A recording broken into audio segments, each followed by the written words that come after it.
Ellen Marsh was 22 years old. Her husband was 10 days in the ground. She had $8 folded into the hem of her sleeve, and the only thing in all the territory that $8 would buy was a deed to the one canyon that had already killed 3 men. Every stockman at the rail of the Dry Fork Mercantile agreed on what would happen to her.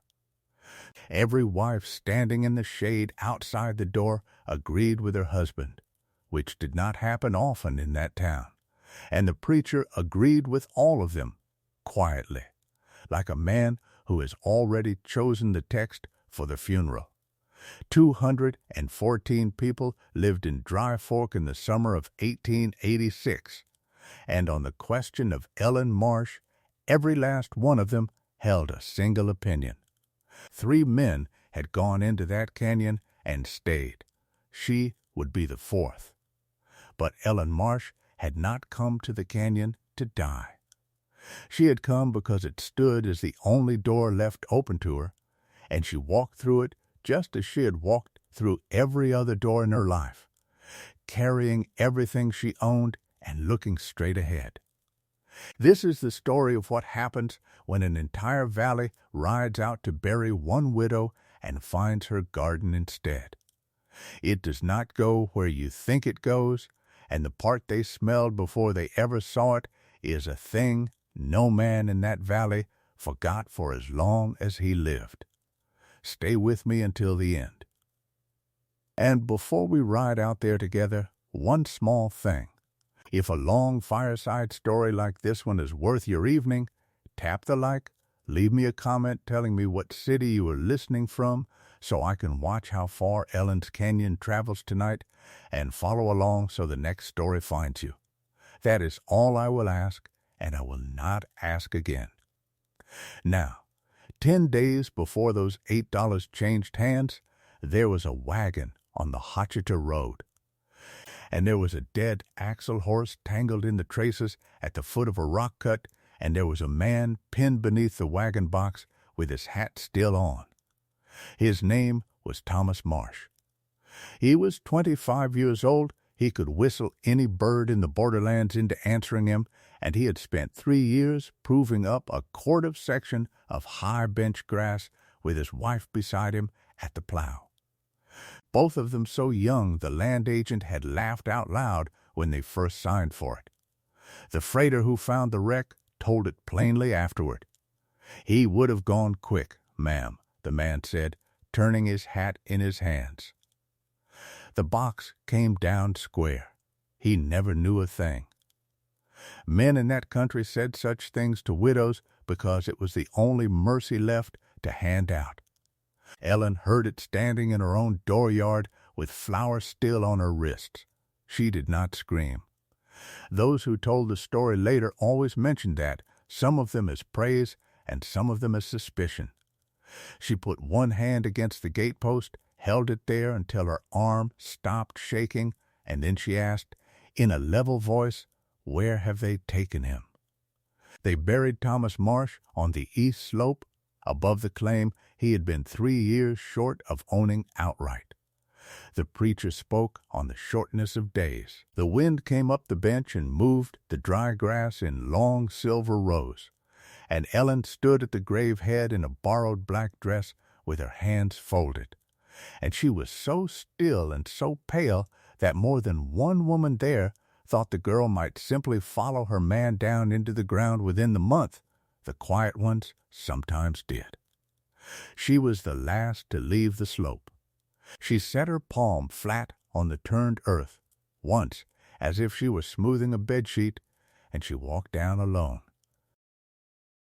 The bank in Lordsburg took 11 days to do what banks do. The claim had been filed under a homestead entry with a commuted purchase agreement, and the purchase notes were signed in Thomas Marsh's hand. And Thomas Marsh was dead, and Ellen's name was on nothing but the marriage record.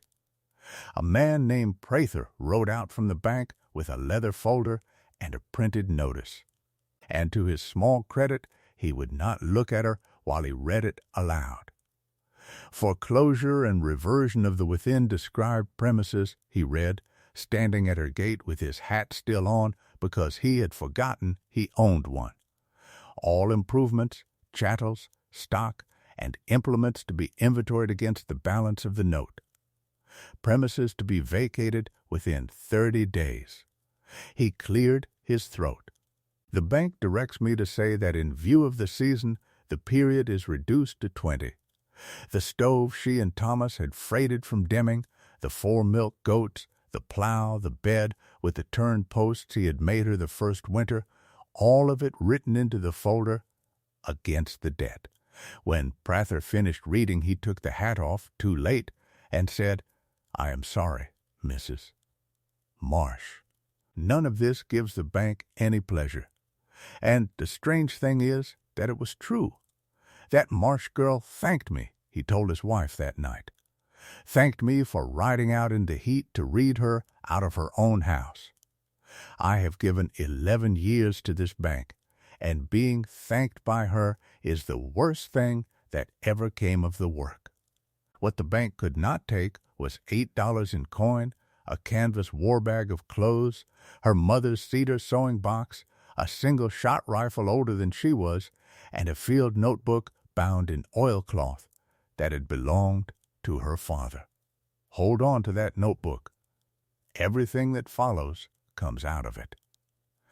Her father had been a surveyor named Garrett Dunham, a lean and exact man who had run section lines and water levels across 3 territories with a transit on his shoulder, and who had raised his only child in survey camps after her mother died, because there was nowhere else to raise her. Ellen had grown up holding the rod.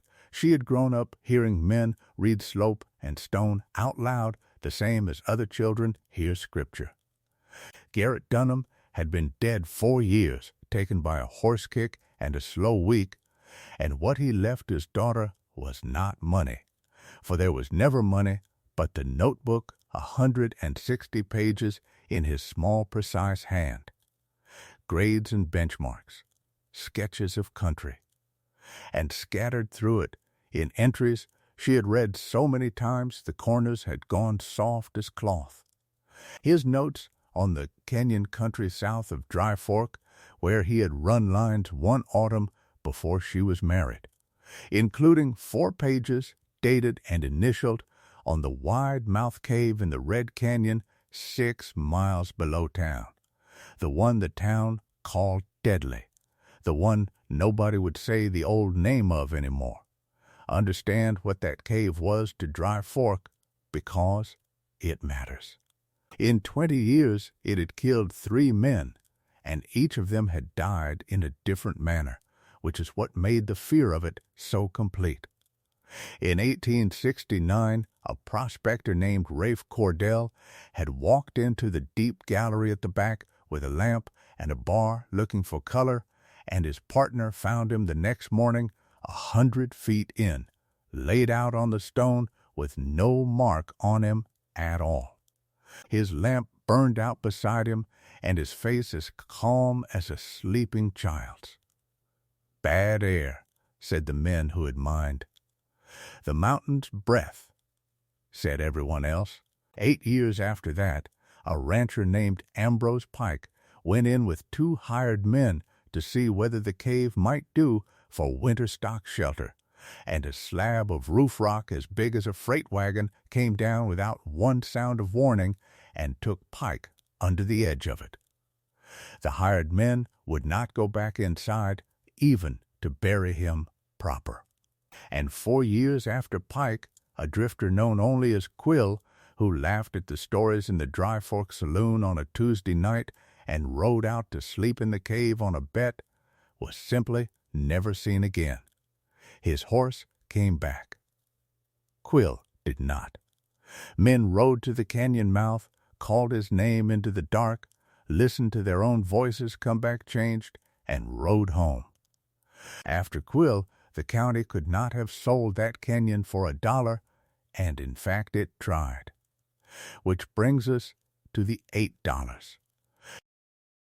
The county land sale that August was held on the courthouse steps at Lordsburg and it was mostly tax parcels and town lots, and at the bottom of the printed list was the Canyon Tract, 112 acres of rimrock, cave, and dry wash offered for back taxes at a minimum bid of $8 because the assessor could not in good conscience set it lower without setting it at nothing. It had been on the list 4 years running. It had never drawn one bid. The clerk read it out with the particular speed men use for items that embarrass them, and he was already drawing breath for the next parcel when a young woman in a black dress at the rim of the crowd said, clear and level, that she would bid the $8. The clerk asked her name. She gave it. A stillness went through those steps that had nothing to do with the heat, because every man there knew the name and knew the fresh grave it went with and knew exactly what canyon was on the block. The clerk, a decent man, leaned over his table. Ma'am, he said, lo, it may be you are not acquainted with the history of that ground. I am acquainted with it, she said. 3 men. I can name them for the county if the county requires it.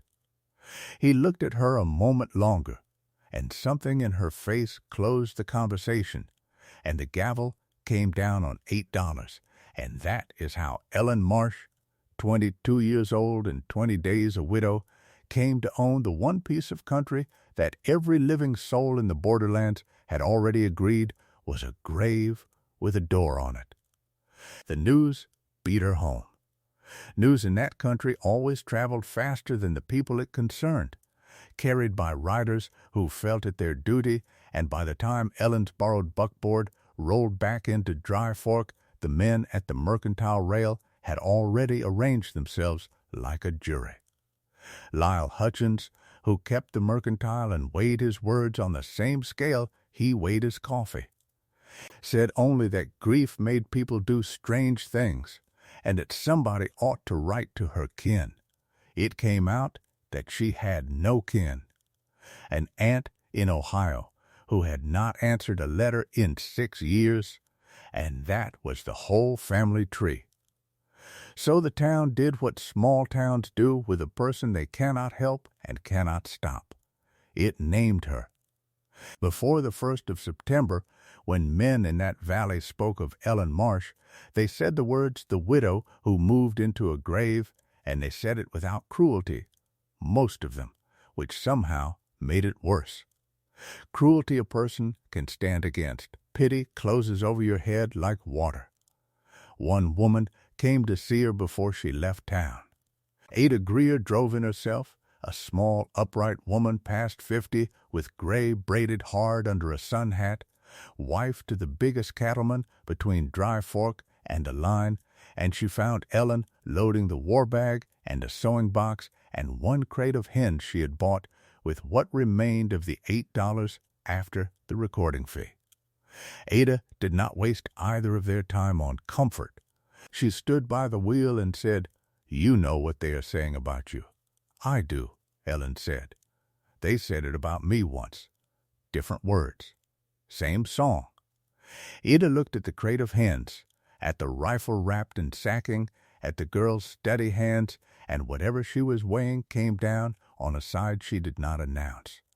There is a rock tank up at Sandraw's Head halfway out to that canyon of yours. It holds most years to Christmas. Nobody owns it but the Lord. If a person watered a horse there regular, nobody would trouble her about it. "Thank you," Ellen said. "Do not thank me. I have not done anything." Ada gathered the lines, and then she said, without turning her head, "My husband will come to see you inside of a year. He will be polite. Read every paper he hands you twice." And she drove off, and left Ellen standing in the yard with that in her ears. Hold on to that, too. It will matter more than the rock tank. Ellen Marsh drove out to her canyon on the 4th day of September, 1886, with everything she owned in one wagon bed she had hired for the day, and the freighter who hauled her would not take his team past the last bend of the wash. He was not ashamed of it and did not pretend to be. He helped her unload onto the sand, wished her well in a voice that believed nothing it said, and was gone before the dust settled. She carried her life into the cave mouth one armload at a time. It took her 11 trips. Let me set the place in your eye, because you were going to live in it for a while, same as she did. The canyon ran east and west, a quarter-mile wide at the floor, walls of layered red and buff sandstone standing 200 feet where they stood highest. The cave opened in the south wall, facing north and slightly east, a mouth 60 feet across and near 30 high. Shaped like a church door built for something older than churches, the opening chamber ran back 180 feet, wide and dry, floored with fine dust and pack rat litter and the cold char of old fires, some of them older than any nation with a name on a map, because there were corncobs in that dust no bigger than a thumb and pieces of painted clay, and a row of small ground in hollows along one fallen slab where women had knelt and milled seed 10 centuries before the first Spanish horse. People had lived there. That was the first thing the town had forgotten and the first thing Ellen noticed. Fear had rewritten the cave into a tomb, but the floor of it red like a hearth. At the back of the entrance chamber, the ceiling stepped down, and the cave bent south and became the deep gallery, a darker, lower passage running further back into the mountain than her lamp could say. That was where Cordell had died with his calm face, and she did not go past the bend, not that first day, and not for weeks. She had promised her father's ghost as much, in a manner of speaking, because his notebook had a line about that bend, and the line said, in his small upright hand, air fouls past the elbow. Candle dies at knee height before a man feels anything. Do not go in without wind at your back. Her father had walked into that gallery with a candle tied to a rod, watched the flame, and walked out, and written what he saw, while the whole territory told each other stories about the mountain's breath. She made her bed that first night against the north wall of the great front room, where she could see the stars in the door, with the rifle laid on the sacking beside her, and the hens muttering in their crate, and one tallow candle burning on a stone. The cold came off the rock slow, and even nothing like the knife of the open bench. Somewhere out on the floor of the canyon, a pair of coyotes traded remarks about her fire.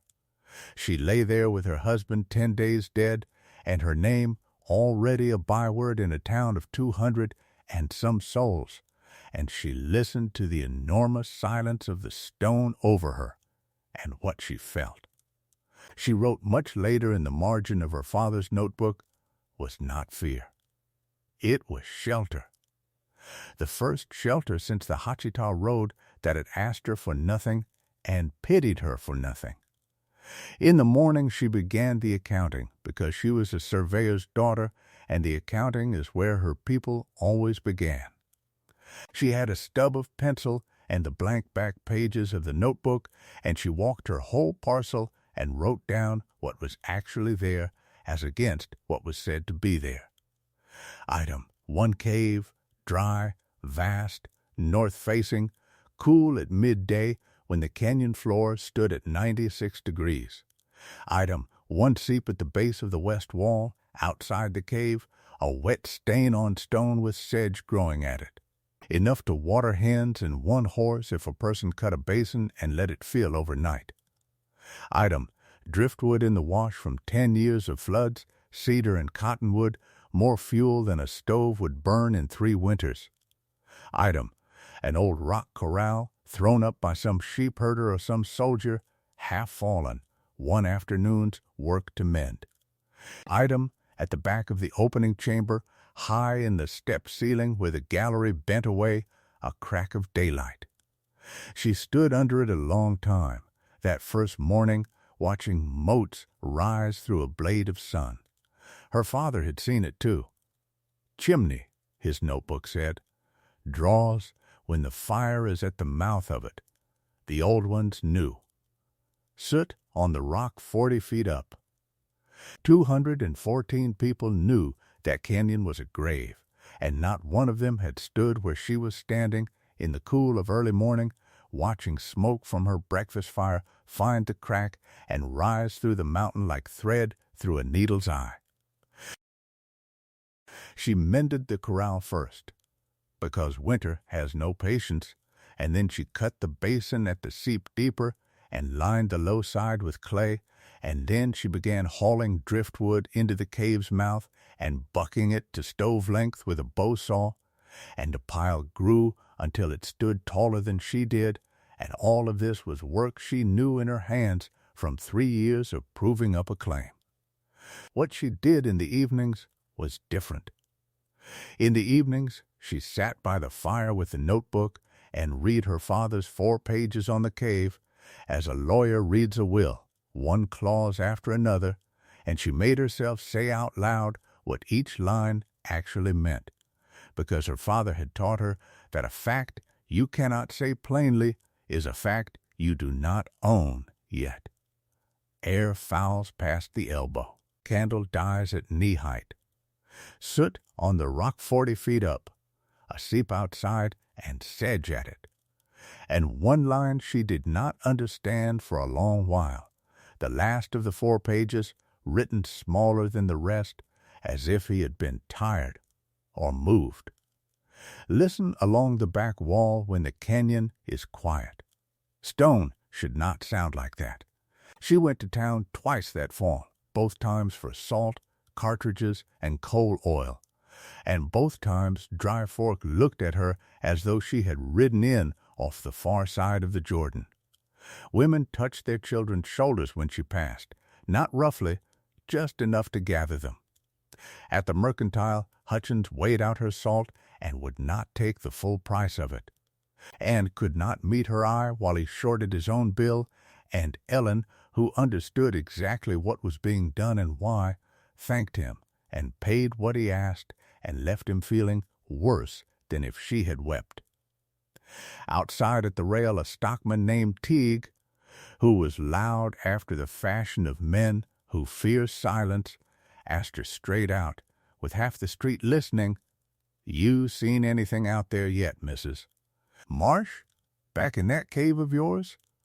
"A great deal of firewood, Mr. Teague," she said, and settled her hat, and got up on her horse, and rode out, and behind her the laughter was thin and did not last, because there is nothing a crowd can do with a person who will not perform either bravery or fear for them. That winter was her school. She learned the cave through the soles of her feet and the skin of her face, and she wrote what she learned. The opening chamber, she found, kept its own weather. On a January dawn, when the water froze in the hen's pan out on the canyon floor, the air 40 feet inside the mouth stood mild enough to work bare-handed. And on the one afternoon of that winter, when snow came sideways down the canyon like a white river, she sat by her stove in a dry stillness and listened to the storm like a woman hearing news from a country she has moved away from. Her father's transit had taught her to put numbers on things, so she put numbers on it. A little past 50 degrees, that inner air, morning and night, blizzard and thaw, steady as a kept promise. She did not yet have the words for why. She wrote it down anyway. The mountain holds its heat the same as a stone jug holds coffee, warm past midnight, cool at noon. Later, much later, a man with a university behind him would give her the phrase thermal mass, and she would nod politely, like a woman thanked by a stranger who has just told her her own child's name. And she solved Quill. I will tell you now, because she told no one for years.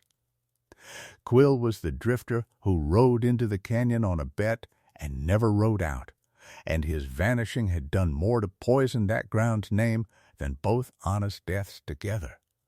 In February, following her father's last line, she took to walking the deep gallery's threshold in the quiet hours never past the elbow. A candle tied to a rod her father's own trick, and on one still morning she heard what he had heard. A faint, dry, hollow note under the stone like a far-off door swinging. She followed it not into the gallery, but up and over, outside, climbing the broken south wall above the cave with a rope around her waist and nothing on the other end of the rope but her own good sense. And on the bench above she found the sink. A round-mouthed pit in the slick rock, wide as a wagon wheel, breathing cold air upward with a dead cedar leaning over it, and around its lip, half buried in blown sand, the sun-bleached leavings of a man. A boot heel, a belt plate gone green. Buttons, Quill had not been taken by anything in the cave.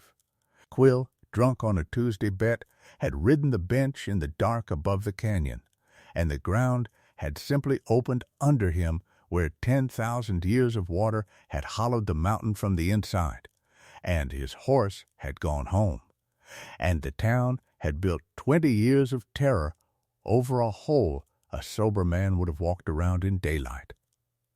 She sat by that sink a long time with the cold air rising past her face. Then she marked it with a cairn on each quarter, wrote its bearing and distance in the notebook, and told nobody, because she had learned already that Dry Fork did not want its stories corrected, and because the sink was the second mouth of the chimney her father Soot had promised, and the chimney, though she did not know the whole of it yet, was going to save her life twice over.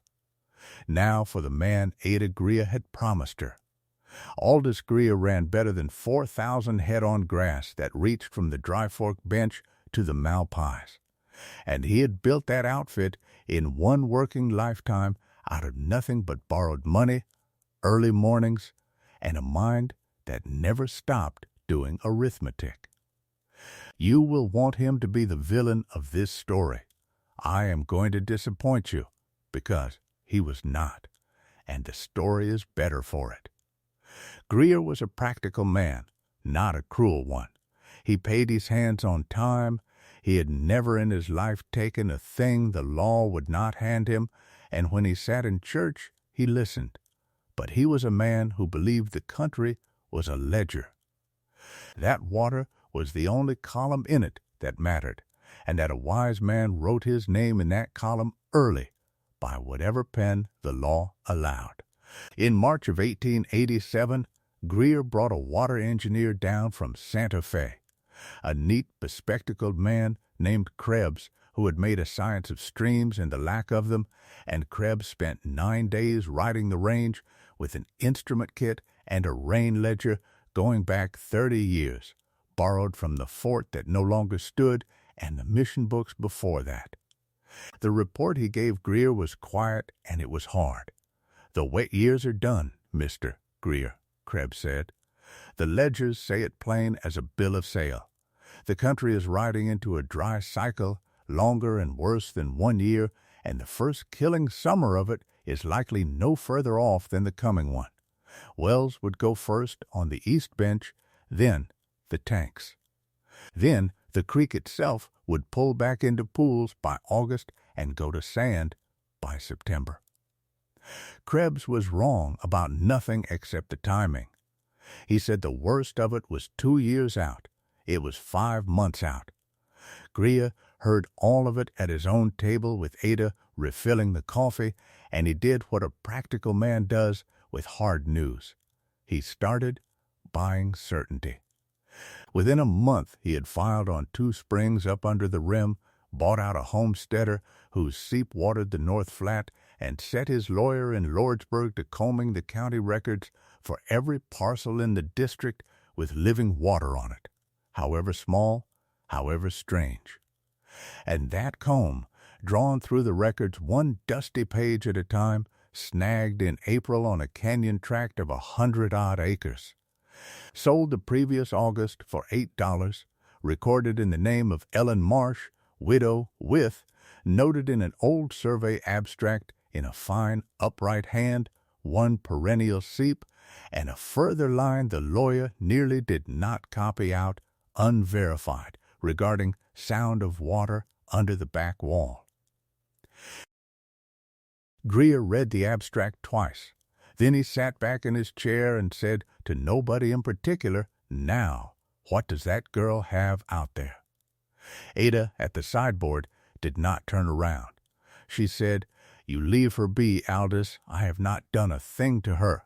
You are sitting there doing it now," Ada said, and left the room, and left her husband looking at a page with a dead surveyor's handwriting on it, doing what he could not help doing, which was arithmetic.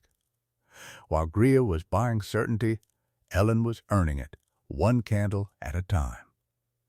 She had wintered well, but wintering is not living, and she knew the shape of her problem as well as she knew her own hands. The seep outside watered a horse, hens, and a careful woman.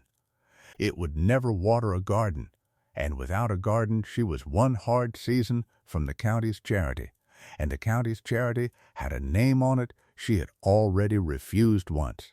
Whatever future she had was somewhere behind the elbow of that deep gallery, where her father had heard water under stone, and between her and that future stood the air that had laid Rafe Cordell out on the rock with a sleeping child's face.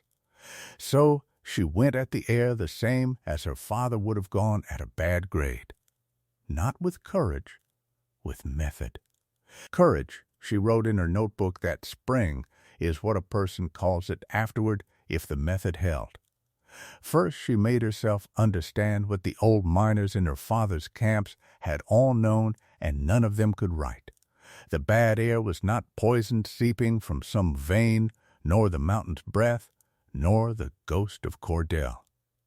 It was the same air as anywhere, gone stale and heavy in a low place with no draft, the life burned out of it by rot and time, and being heavier than good air, it lay in the deeps and hollows the same as water lies in a tank. That is why it killed at the bottom of the gallery and not at the top of the chimney. That is why a flame died at knee height while a man's head, 5 feet higher, felt nothing until the moment it felt everything.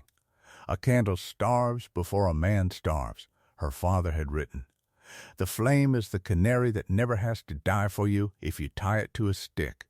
Then she proved the shape of it, and she was 3 weeks proving it, because she never once let hurry hold the candle. She cut willow rods to lengths and lashed a candle socket to the longest. And every still morning she walked the gallery to the elbow and set the flame out ahead of her and lo, and watched it, and marked on the wall with charcoal the exact place where it guttered, and the exact height. She learned that the dead air stood in the gallery like a pond with a surface to it, knee-high at the elbow, waist-high 50 feet past, rising toward the ceiling as the passage dropped. She learned its shoreline moved. On windy days the pond sat lower. On dead still August, feeling days it swelled. She drew it in the notebook as a surveyor charts floodwater, contour by contour, and when she was done, she owned the first map ever made of the thing that had killed a man in that mountain, and she had never once put her own face below its surface. And then she drained the pond. This is the part I want you to see clearly, because when this story ends, everything the town of Dry Fork could not explain begins right here. A pond of heavy air drains upward if you give it a chimney and a reason.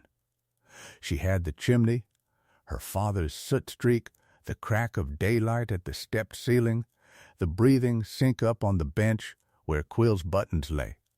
The old ones who had left their corncobs in the dust had used it for their smoke 10 centuries before her, and the soot 40 feet up the rock was their signature on the method. What a chimney wants is heat.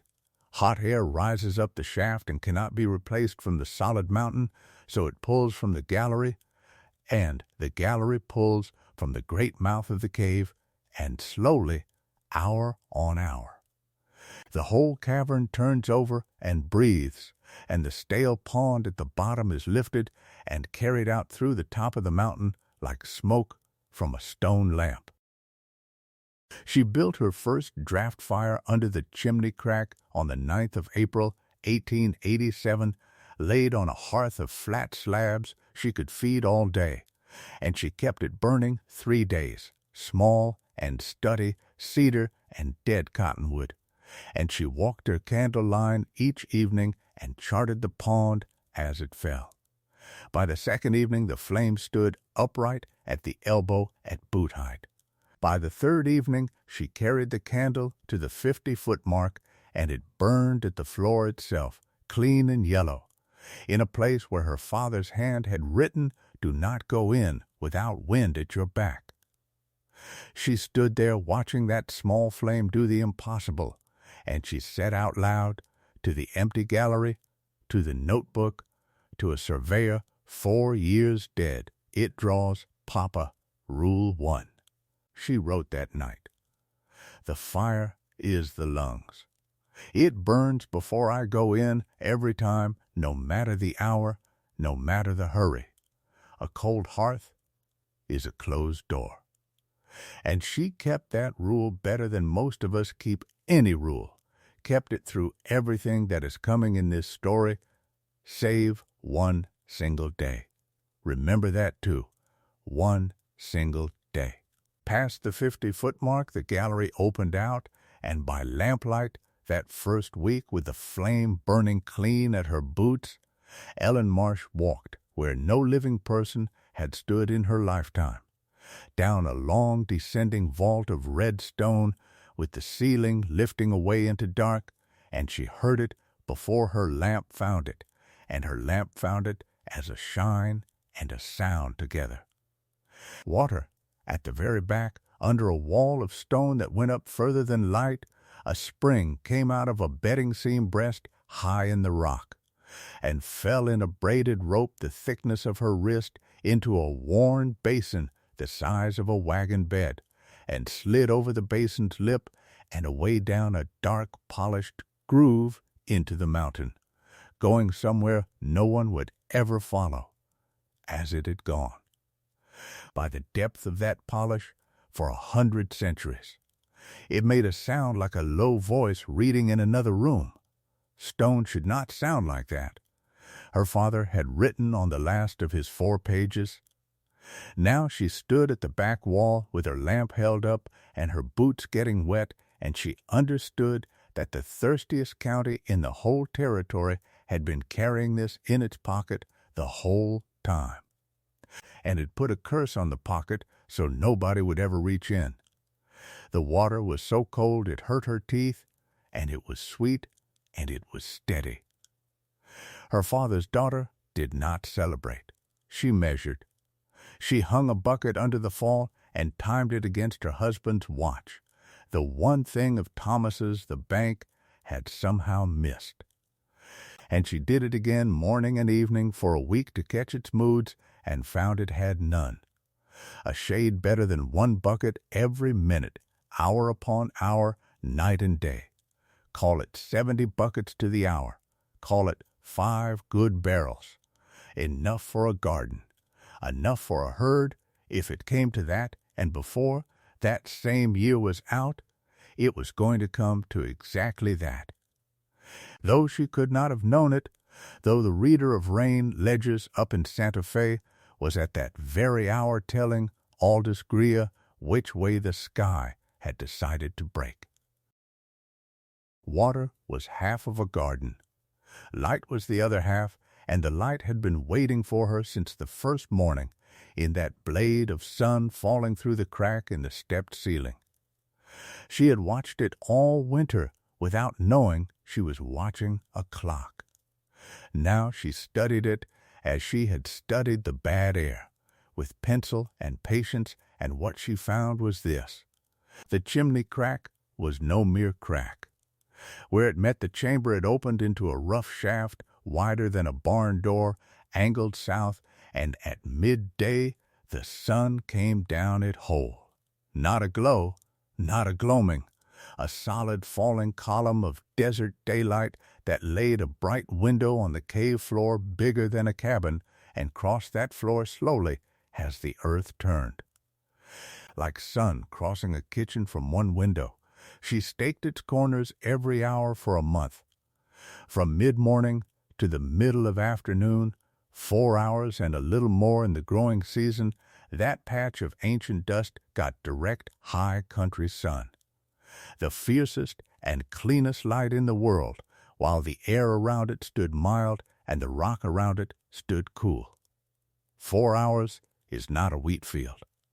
4 hours, any gardener among you already knows, is lettuce and carrots and beets and greens in plenty, and with the reflection off the pale south wall, which she helped along by scrubbing the smoke bloom from the stone, it was beans, and it was even tomatoes, if the tomatoes were given the warmest corner and spoken to respectfully.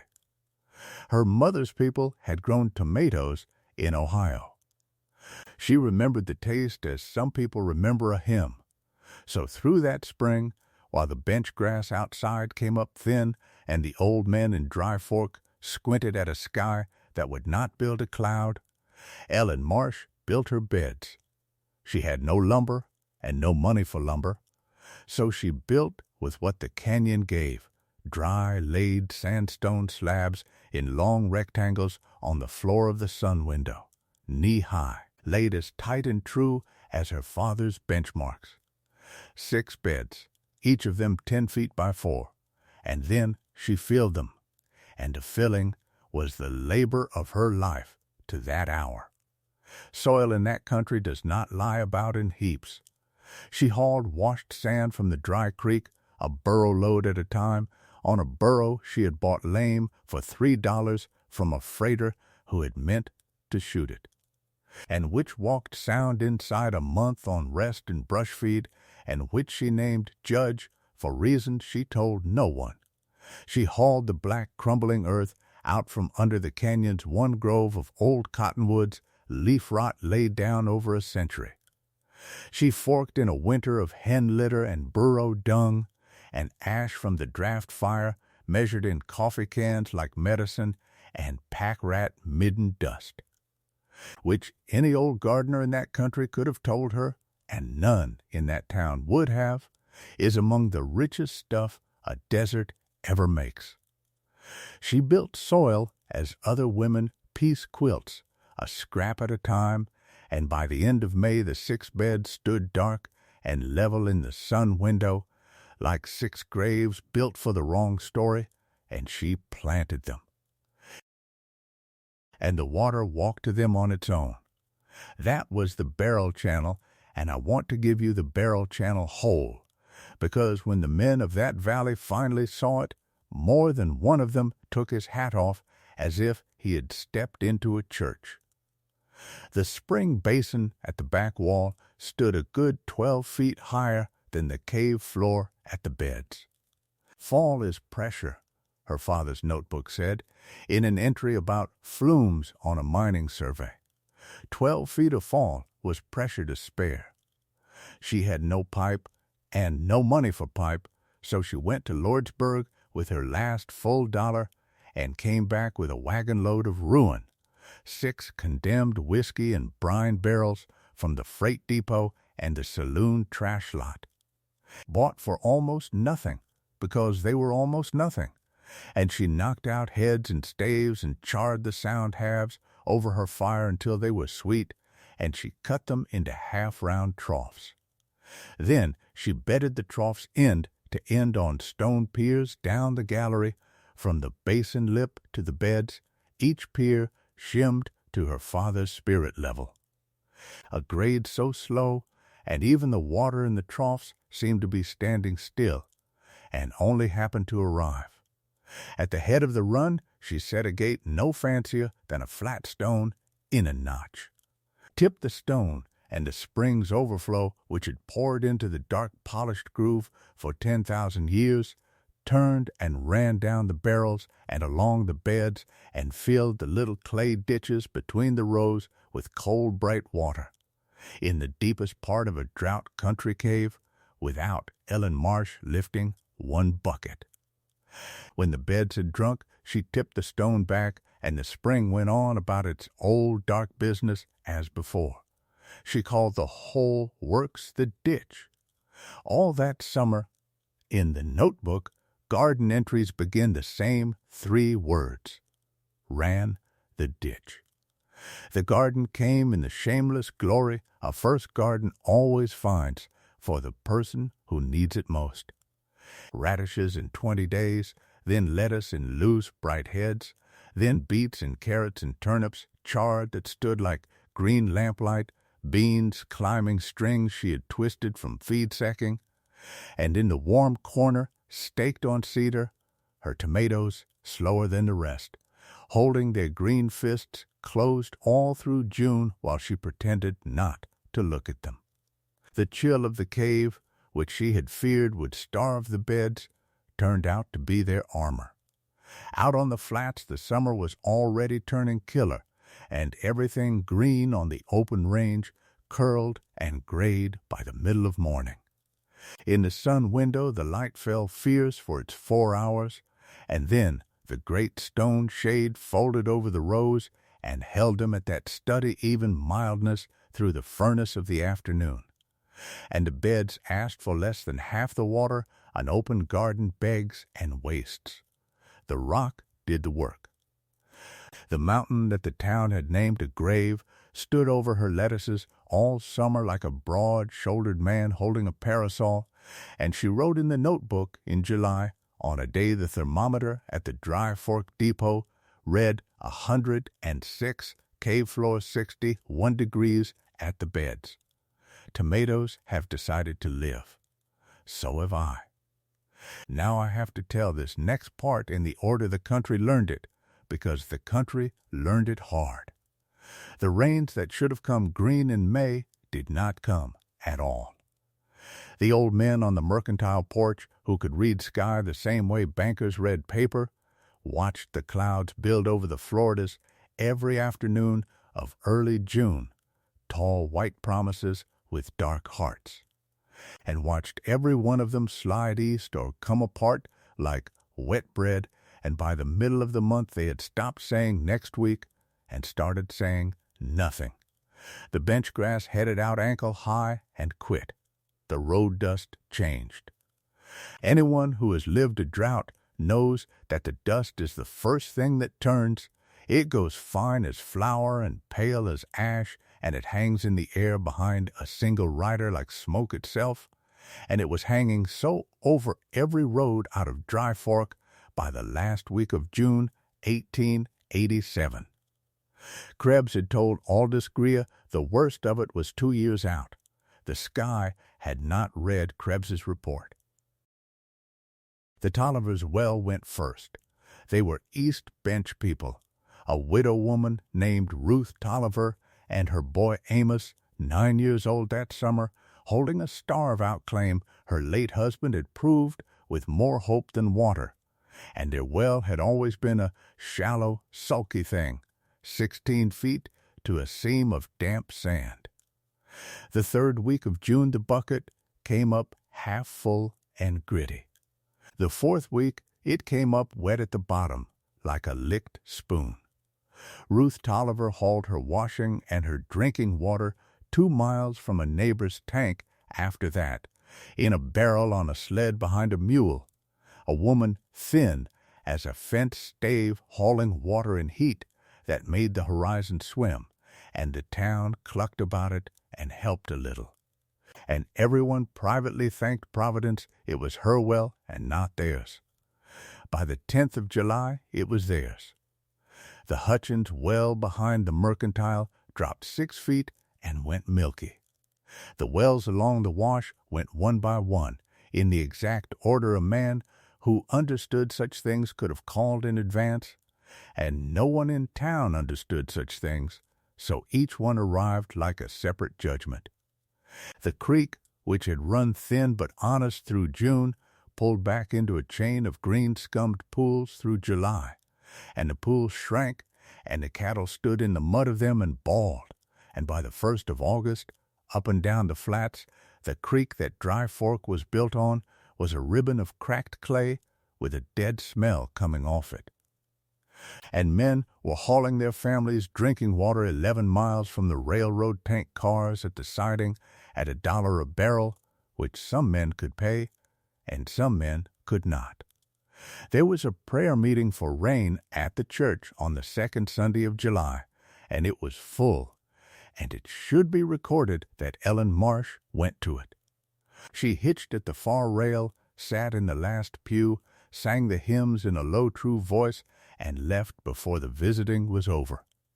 Some said afterward she had come to gloat, which tells more about the sayers than about her, and some said she had come because her man was buried in that churchyard's newest row, and she had not seen the grave since the grass first tried and failed on it. And that was nearer the truth. She stood a short while at the foot of Thomas's grave, in the white heat, with her hat shading nothing that mattered, and she was seen to be speaking, though not one word carried. Then she rode back out to the canyon everybody still believed was killing her slowly, where the coldest, sweetest water in the territory fell down a stone wall in the dark by the barrelful. And no living soul knew it but her. Understand this about her silence, because it is the one thing people quarrel with when this story gets told. She was not hiding the spring for spite. She had it in her head that the spring was small, one wrist of water against a whole burning county, and that the moment word of living water got loose in a drought, her canyon would fill with desperate men and desperate cattle, and the strong would take it from the weak inside a week, and the law of that country in that year would have shrugged. She had watched the law shrug over a widow's stove and a widow's goats already. And there was another thing, which she confessed years later to only one person. She did not believe the town would take water from her hand. She believed they had buried her already, and that if she rode in crying water, water, they would hear the madwoman of Danby's Hole crying grief and cluck and go back to their rain prayers. Whether she judged that right or wrong is a thing you can argue by your own fire tonight. What matters to the story is that she was wrong about one of them, and the one she was wrong about was already saddling. Aldous Greer came to see her on the 9th of July, riding a tall, clean-limbed sorrel with his foreman Rankin half a length back, the two of them coming up the canyon floor at a walk in the shimmering forenoon heat. Ellen was at the seep basin outside the cave mouth watering her hens when the dog she did not own, because we should be honest. A yellow stray had adopted her in the spring, and she had allowed it in the grand tradition of people who say they do not want a dog, when that dog stood up and said company. She did not go for the rifle. She noted where it leaned. She had known this visit was coming since a small, upright woman told her so over a buckboard wheel 10 months before. And she stood in the shade of the great stone door with a water can in her hand and let the biggest cattleman in the district ride all the 50 last yards to her in his own dust. He took his hat off first thing. It should be set down that his manners were real, not worn for the occasion. Up close he was 60 and made of leather and arithmetic, with pale eyes that moved slow and missed nothing. And they moved now over the mended corral, the fat hens, the stacked cordwood, the burro dozing in the shade, and, longest of all, over the green ferny margin of the little seep, which was the only water he could see, and which he had already measured with his eye and dismissed as a horse and hen seep, nothing more. "Mrs. Marsh," he said, "Aldous Greer." I believe you know my wife. She was kind to me once, Ellen said. She is kind to most everybody. It is her one extravagance. He turned his hat brim through his fingers one full turn. I will not use up your morning. I came to make you an offer on this place. $300 gold for the tract entire, deed to pass at Lordsburg whenever suits. That is 37 times what you gave for it, and I expect you know it is more than any other man in this territory would ever bid you for a haunted rock. He said the word haunted with no smile at all, a man laying a card face up. That is a generous price, Ellen said, for 100 acres of nothing. It is. Why? Grier looked at her a moment, and something that was almost approval crossed the pale eyes and was gone. Because I am buying nothing all over this county, Mrs. Marsh, rock, seeps, mud tanks, dry washes with one wet cutbank. A dry cycle is coming, longer than this year, and worse. I mean my cattle to outlive it. Any water, anywhere, however small, in whoever's name. That is the whole of my reasoning, plainly given. Then I will answer plainly, she said. No, you might name a figure, I might not. This ground was the one door open to me when every other one in this country shut. It is not for sale while I am alive to hold it. She heard how that sounded in that place and let it stand. Grier nodded slowly, unsurprised, the arithmetic in him already carrying the one. My wife said as much. She reads people closer than Krebs reads sky. He put his hat on and squared it, and then, in exactly the manner of a man settling a bill he finds distasteful but owed, he drew a folded packet from inside his coat and leaned down and held it out to her. Then you will want to read this. You will want to read it before the 12th day of August, and you had best bring what answer you have to Lordsburg on that date. I am told the county will send you its own notice, but the mails out here are what they are, and a person should not learn a thing like this late. Whatever you may hear said of me, I do not fight women in the dark. She took the packet. It was heavy, crackling, tied with red tape. And it had lawyer on it, just as some things have smallpox on them. You could not buy it, she said, so you will try to prove I never owned it. I will try to prove, Grier said, without heat, that the county's paper was faulty, which I believe it may be. If the law says the deed is good, I will shake your hand at that hearing and trouble you no more, and that is the truth, Mrs. Marsh, whether you credit it or not. And if the law says the deed is bad, I will file on this canyon within the hour, because that is the world. He gathered his reins, his eyes went once more, quick and pale, to the ferns at the seep. You have made this rock carry more than I thought it could. It is a hard thing to be ahead of one's neighbors. I know something about it.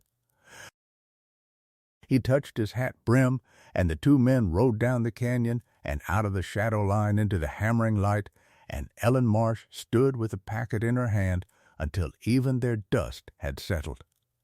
Then she went in by her cold hearth and lit the draught fire out of pure habit, though she was not going below, and sat on a stone by her beds with the green rose breathing around her.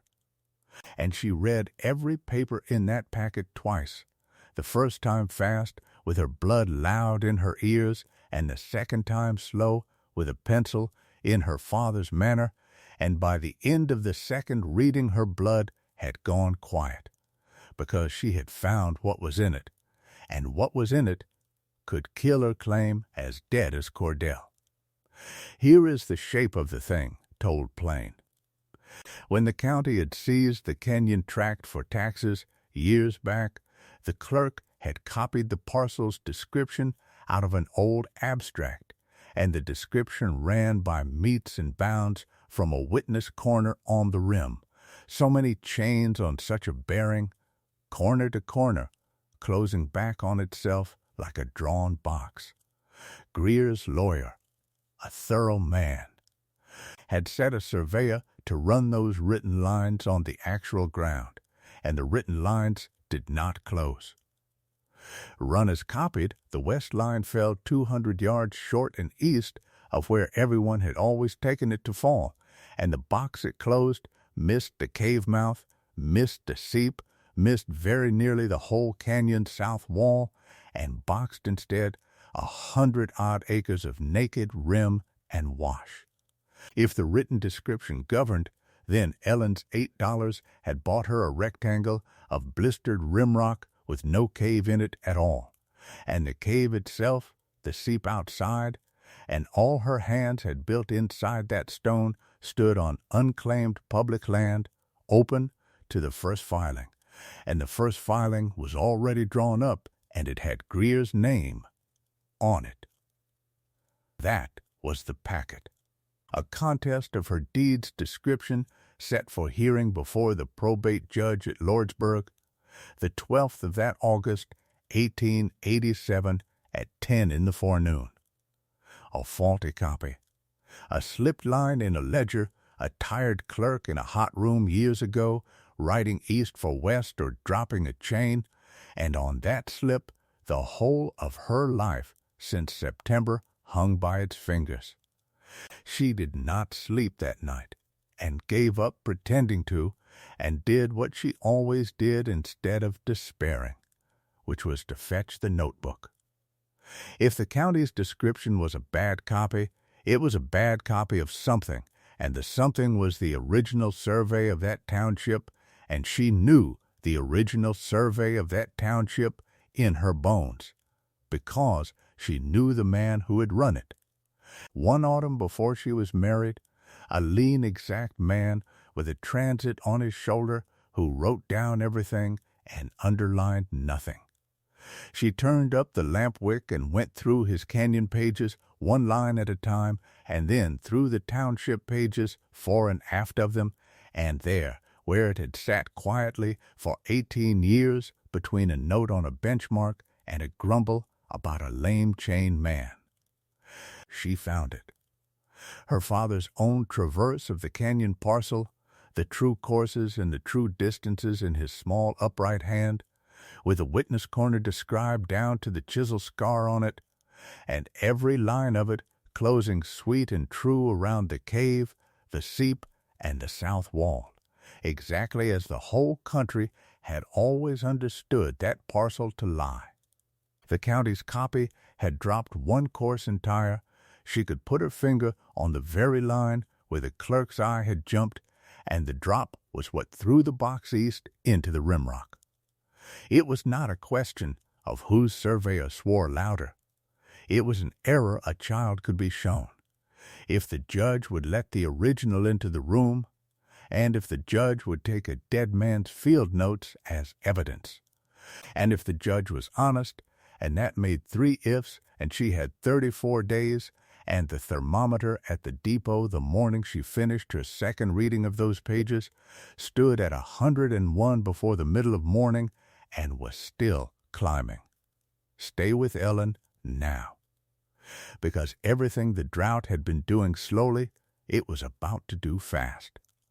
And the 12th of August was going to arrive at that canyon in a shape nobody in the territory, not the lawyer, not Krebs, not Ada Greer herself, could have called.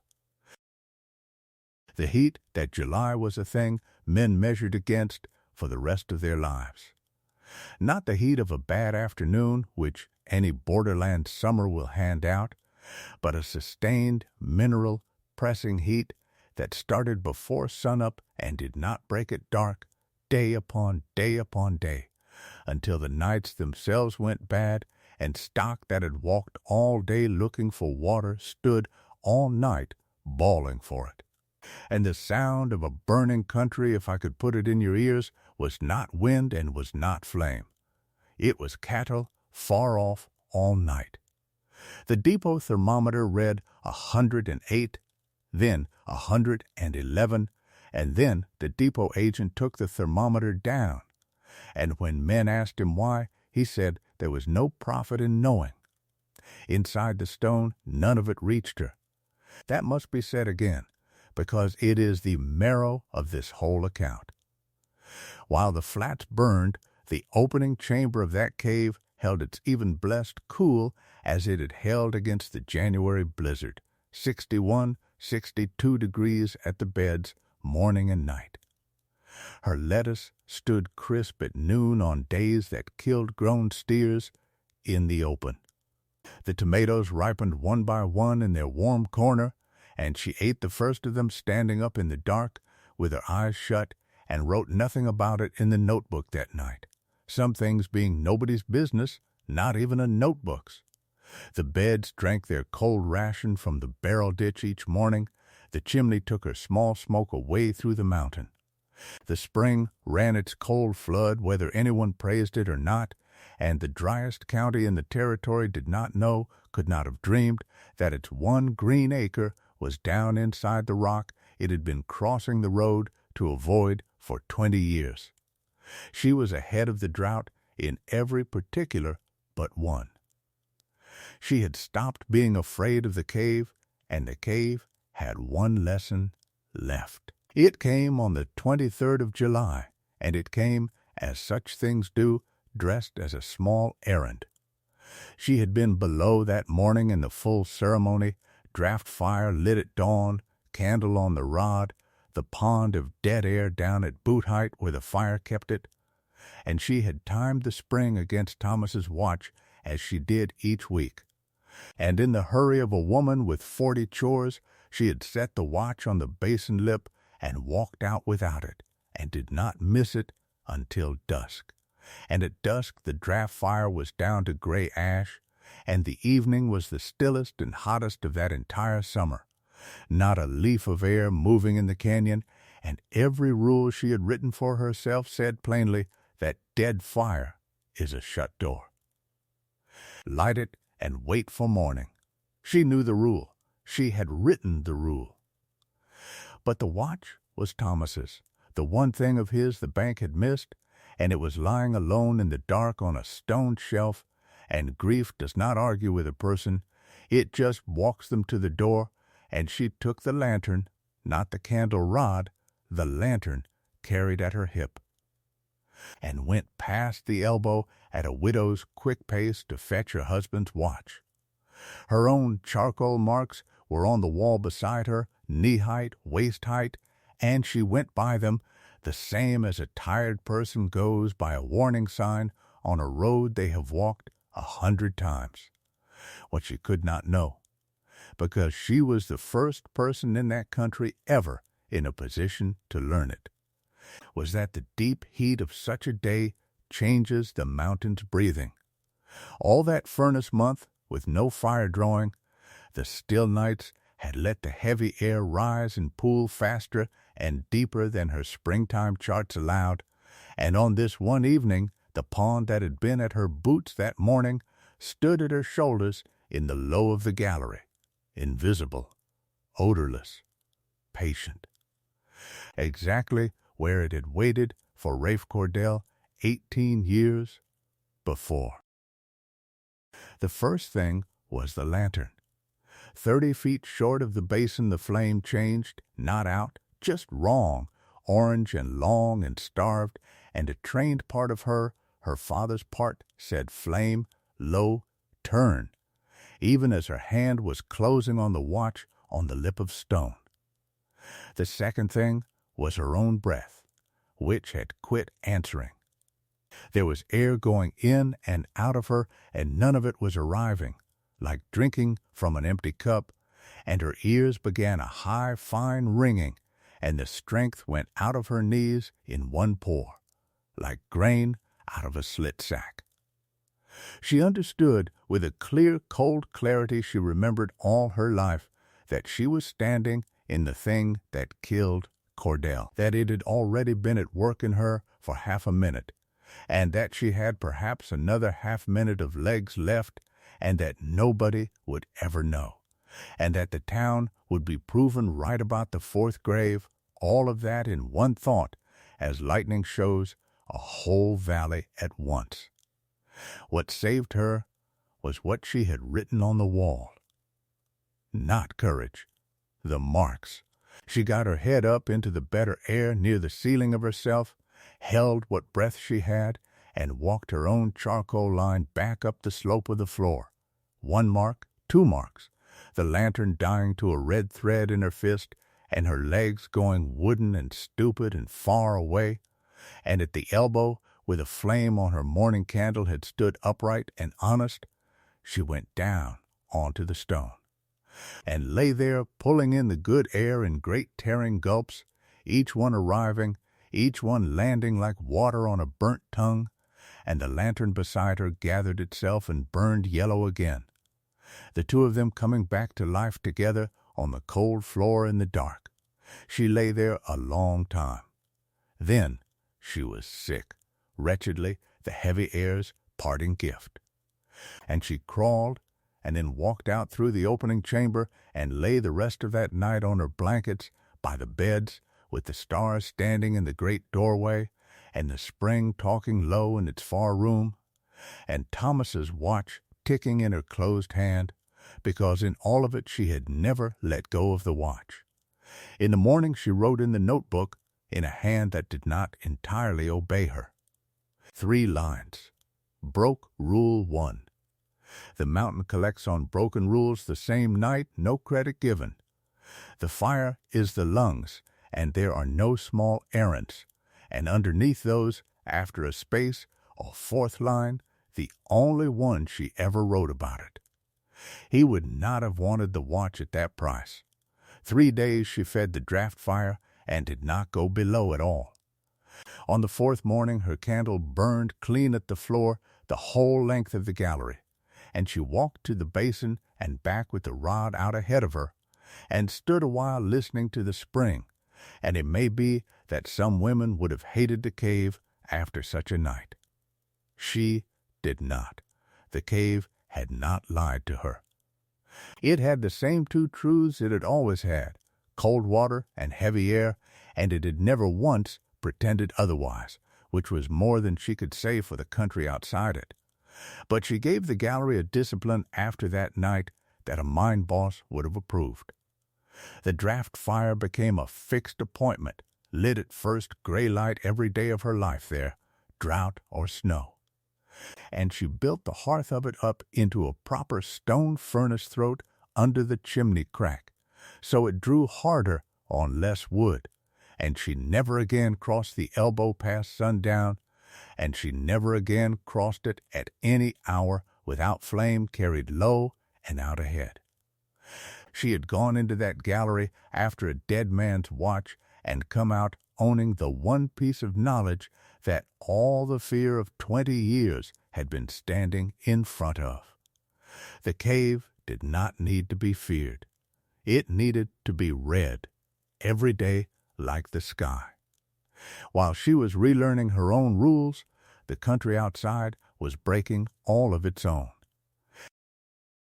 By the first week of August, the freight road ran with drift stock, gaunt cattle wandering loose down the right-of-way, with their hip bones standing up under their hides like tent poles, too far gone for their brands to matter.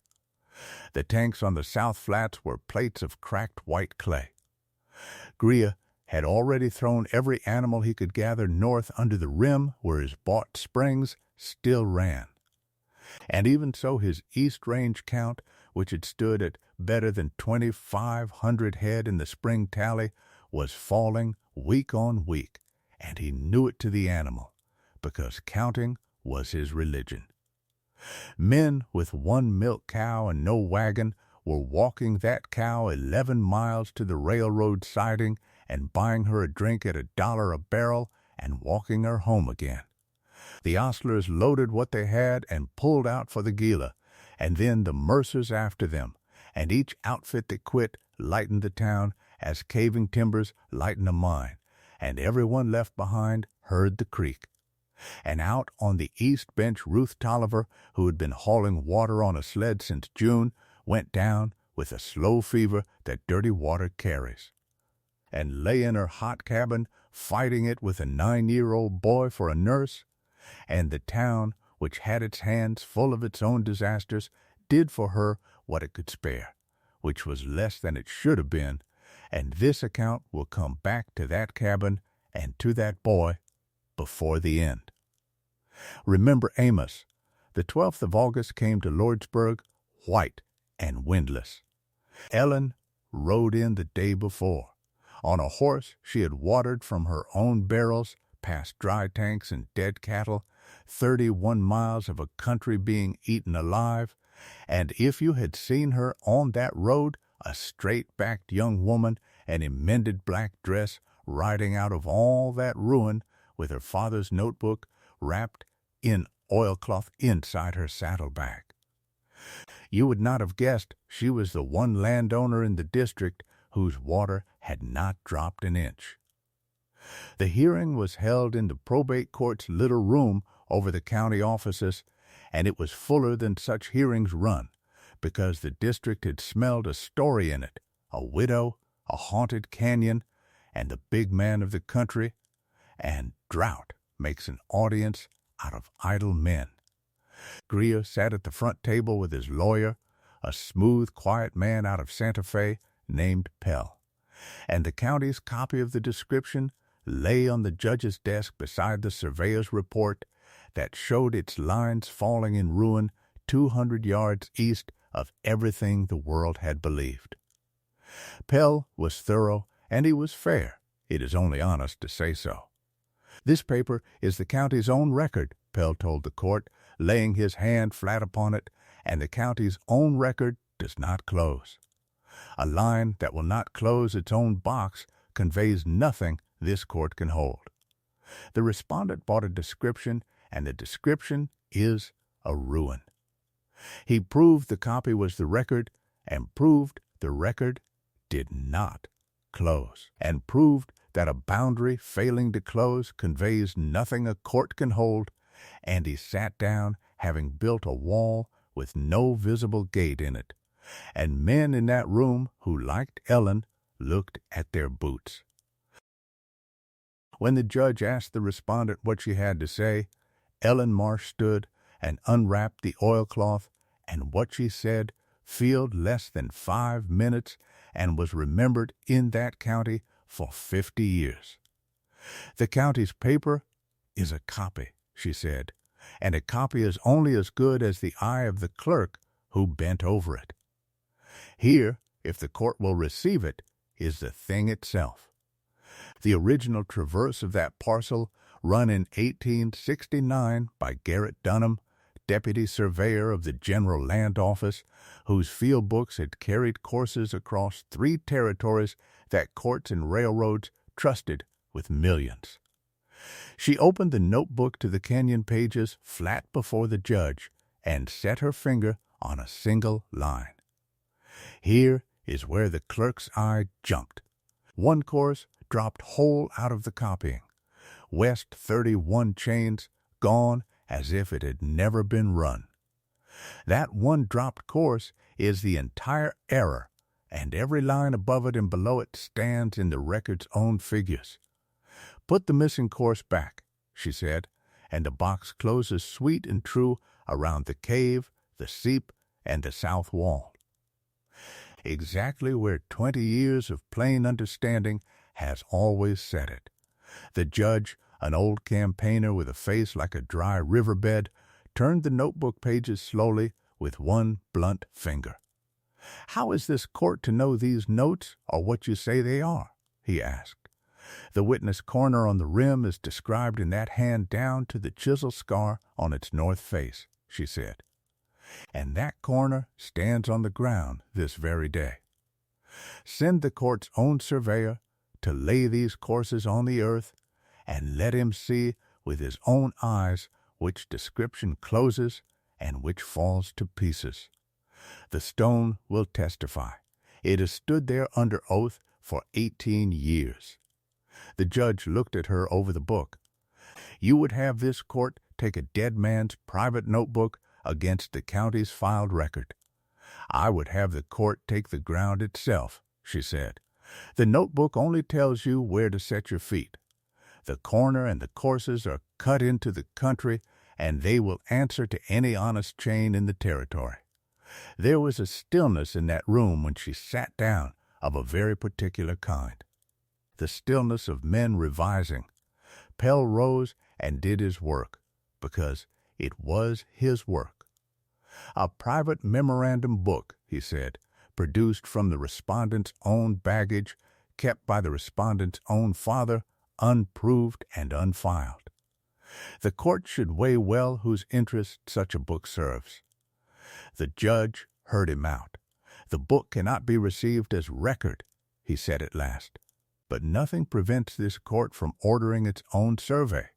The county surveyor will run both descriptions on the ground and report to me. This call stands continued to the second Tuesday of October, and until that day the standing of all parties remains undisturbed, and no filing upon the disputed ground will be entertained. We will let the earth settle what the pens could not. He said the last of it, looking at nobody in particular, which in a small country is a manner of looking at somebody in particular, and Pell folded his hands and took it, and it was done in a quarter-hour entire. On the courthouse steps, in the terrible white light, Aldous Greer put on his hat and stopped in front of her, and the idle men held their breath to hear it. "That was your father's book," he said. "It was. I have had the pleasure of being surveyed by Dunham," Greer said. 12 years back on the Malpays line. He caught my own hired man dragging chain and shamed him out of the trade. He looked at her from under the brim a moment, the pale eyes doing their arithmetic, and what they were adding up this time did not appear in any column he spoke aloud. "If his figure's close on the ground, Mrs. Marsh, I will withdraw before the surveyor is off his horse, and I will say in the paper that the fault was in the county's pen and never in your title. I told you once I do not fight women in the dark. I find I like it even less in the daylight."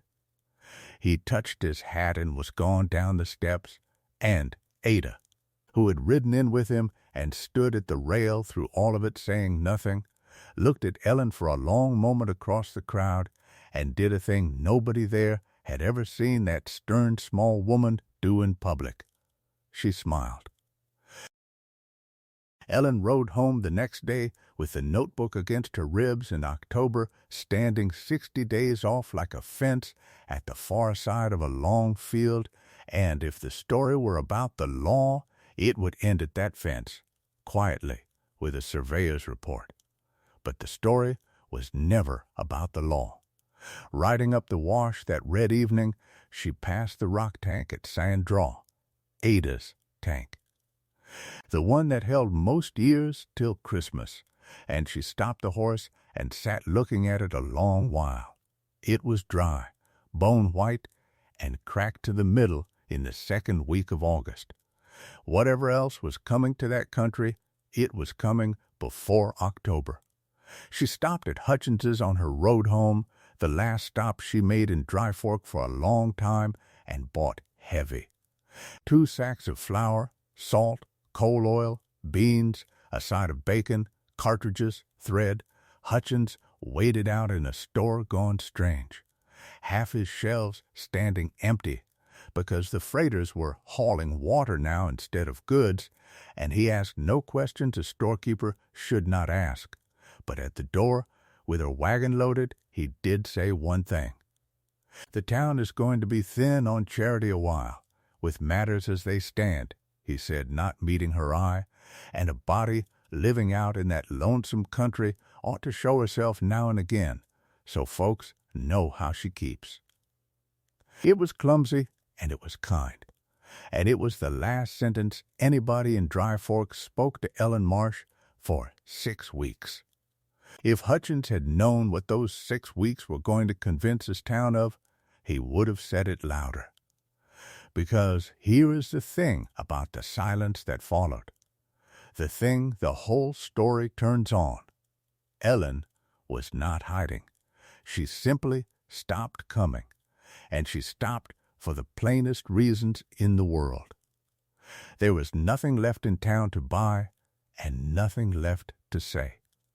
Every hour of her daylight was spoken for, because a garden in full bearing is a stern employer, and she was drying beans on sacking and burying carrots and beets in sand casks against the winter in a cave that was one great root cellar to begin with, and stringing chilies her mother would have been proud of, and hauling stove wood and feeding a draft fire at gray dawn every morning of her life.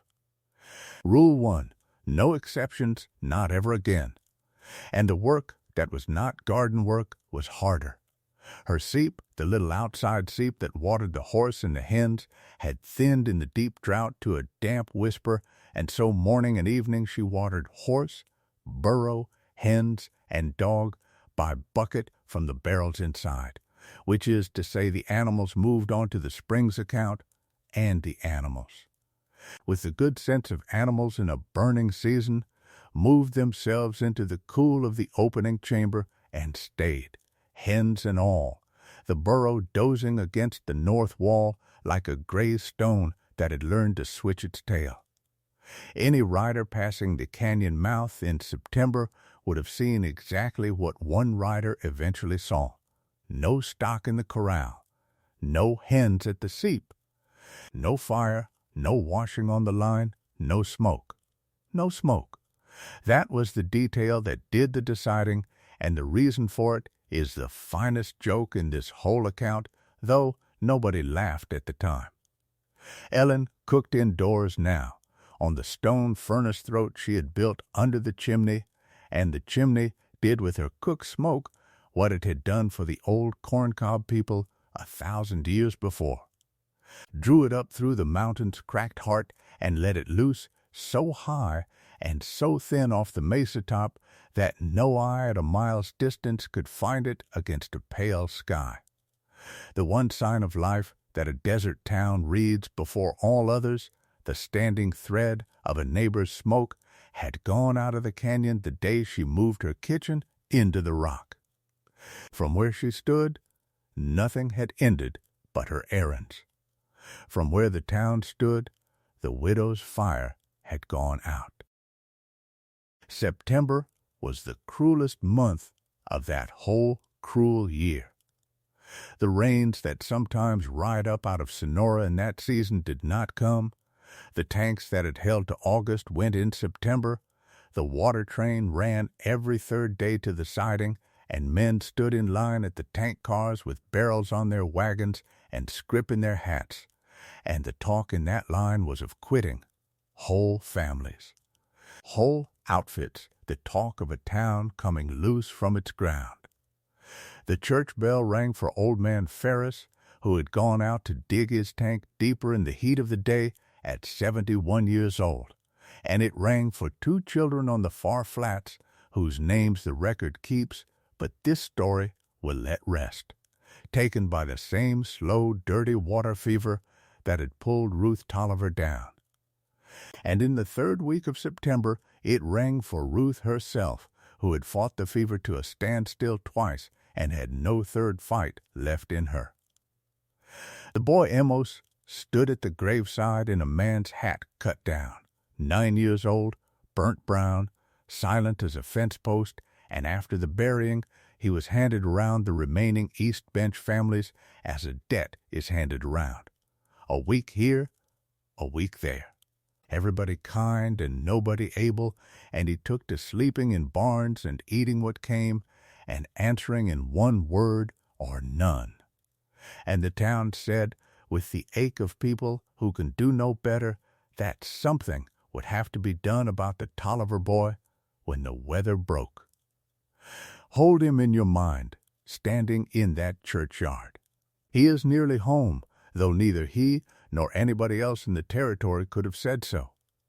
It was Teague who rode out to the canyon in the last days of September, and it is fair to record that he went of his own accord on a day he could not spare, which is more than his loudness at the rail had ever promised. He came up the wash in the white forenoon and sat his horse at the canyon mouth. And what he saw has already been told. Empty corral, cold seep with no hen tracks in the damp of it, no wagon because the wagon stood inside the cave now, out of the sun that shrinks wheels. No smoke, no line, no sound. He called her name twice, and the great stone door took his voice and gave it back to him changed, in the manner that had unstrung better men than Teague for 20 years. And the third time he did not call. He told himself he would ride in. He sat there, telling himself, in the shade of a wall 200 feet high, with the hair standing on his arms, in the mouth of the place where Cordell had lain down with a sleeping face, and Pike had been pressed into the stone, and Quill had gone into thin air, and the dead quiet of it settled onto his shoulders like a hand. And Teague, who was not a coward but was a son of that valley, raised in its stories from the cradle, reined his horse around, and rode back to Dry Fork with his heart going like a drum. Ellen, if you are wondering, was below at the basin that hour, with her candle burning clean on the rod, 60 feet of solid mountain between her ears and his voice. She never heard a sound. What Teague said at the mercantile that evening was honest, and it went through the town like fire through cured grass. Nothing living out there, he told them. No smoke this month past, no smoke since anyone can name. That door stood open and black, and not one sound came out of it. And then he said the sentence that everyone had been keeping in the cellar of themselves since the courthouse steps in August, and saying it out loud was almost a relief, for the first man to say a feared thing plainly always brings a room a shameful sort of ease. She is gone, he said, or she is lying in there dead, and either way somebody ought to go out and settle it. It has been 6 weeks. Nobody can live 6 weeks in a rock. Nobody can live 6 weeks in a rock. Hold that sentence up to the light, and you can see clean through the whole of Dry Fork. And it is not wickedness, you see. Remember that. Not one man in that mercantile wished her ill, and most had wished her well in their fashion. It was only that they had known from the first morning how the story of the widow and the canyon had to end. They had known it at the hitch rail and at the church and at the courthouse, and for a year the widow had failed to supply the ending, and now the silence and the drought had supplied it for her. And the town felt, along with its honest sorrow, the deep guilty comfort of a prophecy coming home. They did not decide to ride out and look for a living neighbor. That is the whole point of this story, and I will not soften it. They decided to ride out and bury her. The talk was of Monday. It was Ada Greer who made it Sunday. Word reached the Greer table on Saturday evening, and Ada set down the coffee pot she was holding, and Aldous, watching his wife's face, sent Rankin that night to pass the word that the party would gather at first light, and that Greer horses would carry whoever's own were too poor to make the trip, which by that autumn was half the town's. Some accounts say Ada spoke a long speech about shame and neighbors. Ada never made a long speech in her life. What she said, by her own telling years after, was one sentence to her husband in their kitchen. "You have all been to that girl's funeral once a week for a year, Aldous," she said, "and now you finally get to bring a shovel." Aldous Greer looked at his wife for a moment, and then he went out to the barn and told Rankin. And it is worth recording that when the party formed up in the black cold before dawn on the first Sunday of October, the man at the head of it, on the tall sorrel, was the man whose lawyer had passed the whole summer trying to prove the dead woman had never owned her grave. 9 of them rode out. Greer and Rankin. Teague, Hutchins, with the mercantile shut and a paper of camphor in his coat, because he had buried enough of that summer to know what 6 weeks does. The preacher with his book. Young Bill Ostler, who had stayed when his family pulled for the Gila. 2 East Bench men, the brothers Vance, quiet men with the Tolliver bearing fresh on them. And at the last moment, trotting his cut-down hat and his borrowed mule up from the gray dark at the edge of town, uninvited, unstoppable, the boy Amos Tolliver, who had heard the men talking at the barn where he slept, and who owned one solitary thing in this world beside the hat, which was a memory of a straight-backed woman at his mother's graveside, one of the few from town who came, standing at the back and leaving early. The Vances tried to send him home. There was no home to send him to, and the boy knew the argument was unanswerable and simply sat his mule, and the party, which had no time and less heart for it, let him come. So the count was 10. 10 souls, 6 shovels, 1 prayer book, and a coil of rope for lowering, riding southwest into a sunrise the color of an open furnace door down a road with dead cattle on it to open a grave for Ellen Marsh. They came up the last bend of the wash in the midst of the morning, into the long, cool shadow of the north-facing wall, and Grier held up his hand, and the party halted, as men halt at the lip of a churchyard to set their faces. The great stone mouth stood before them, 60 feet of arch and dark, silent as it had been silent for Teague, silent as it had been silent for 20 years. The preacher began, low on ashes and dust. And then the morning wind shifted, the first outward breath of the warming day came moving up out of the mountain's cold insides through that vast door. The cave exhaling as it exhales every morning of the world when the outside air heats past its own steady blood, and the wind of it crossed those 10 riders where they sat. And it was cool, and it was wet, and it smelled of turned black earth, and cold stone, and running water, and green growing leaves, and under all of it, unmistakable, impossible. The one smell that every soul in that starved and burning country had forgotten and would have known in his sleep, in his grave, at the world's end. Baking bread. For the space of 3 breaths, nobody said one word.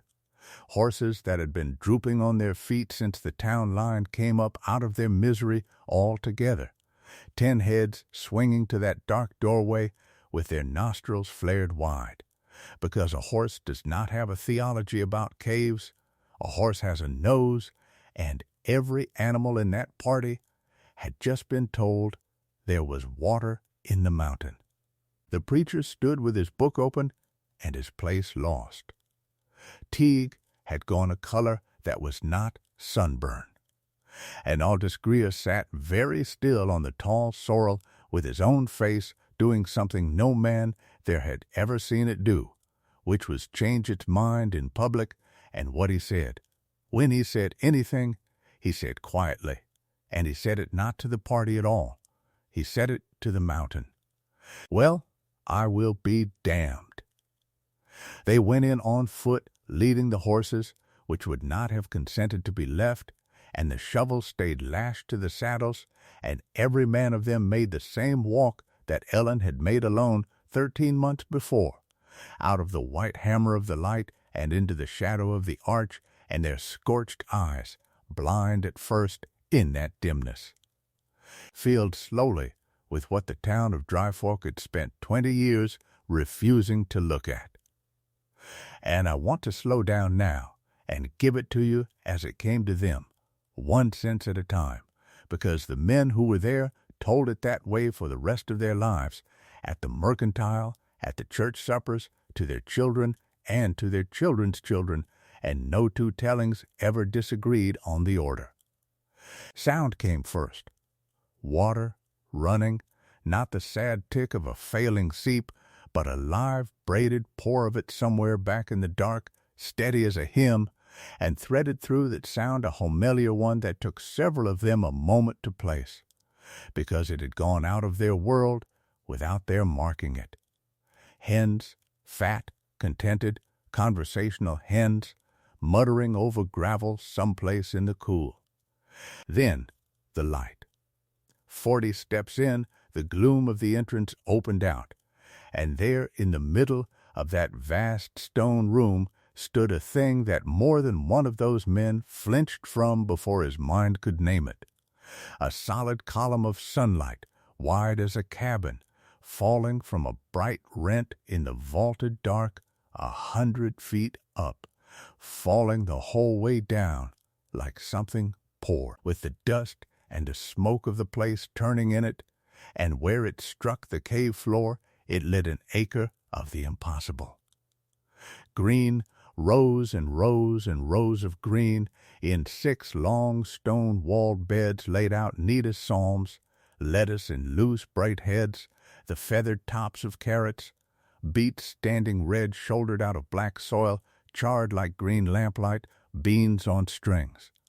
Squash vines pouring over the low walls, and in the warmest corner, staked on cedar, and hung with globes of red tomatoes in October, in a drought that had killed the county 60 feet inside the rock that every man present had sworn on his mother's Bible was a grave.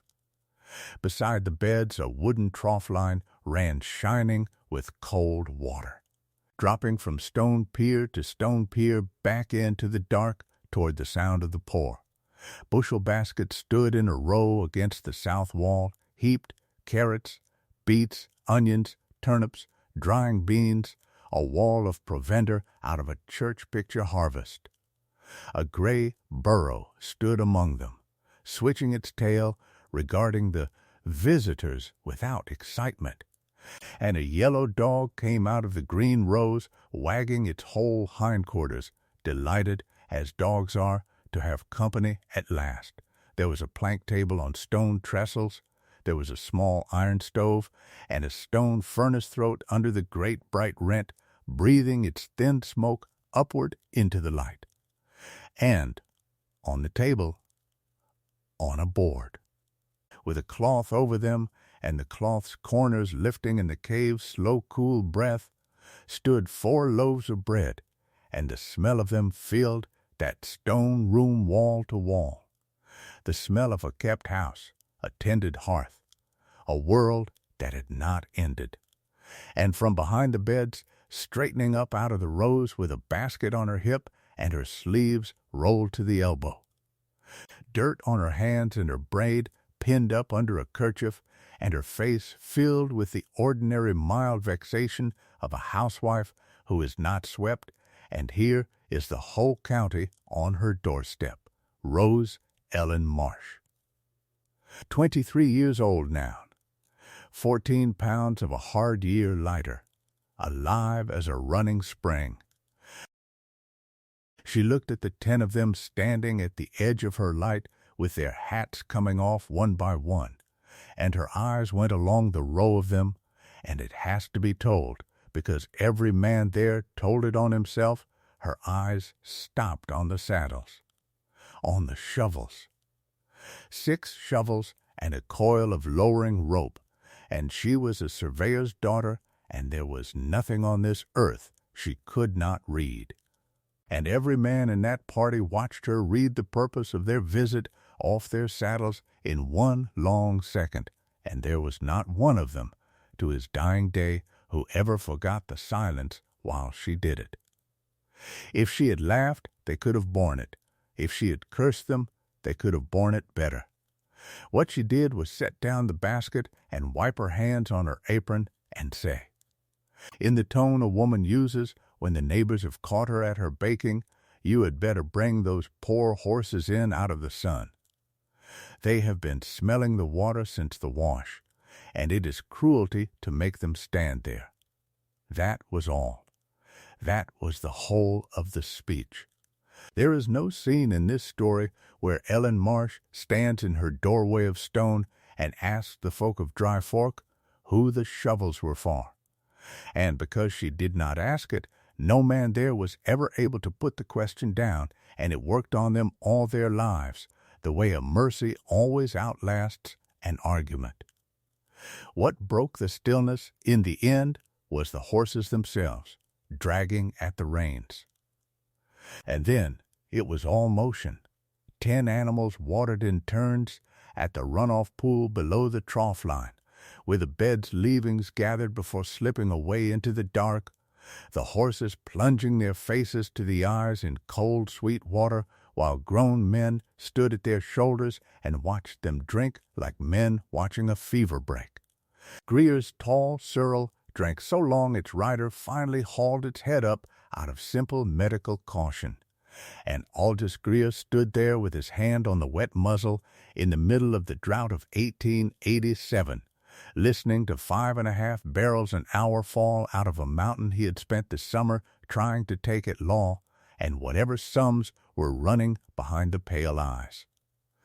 What came out of him was one question, quiet, to the woman who owned the water. How deep does it stand, this spring of yours? What does it make? A shade better than a bucket a minute, Ellen said, night and day. It has not varied a finger's width since April, and by the wear in the stone it has not varied since before Moses, and it is cold enough to hurt you. A bucket a minute, Greer said, in the voice other men keep for Scripture. He looked into the dark where the poor kept its steady sound. The whole East Range has not made that since June. They walked the beds. She let them. And the tellings all keep the same small moments, so I will keep them too.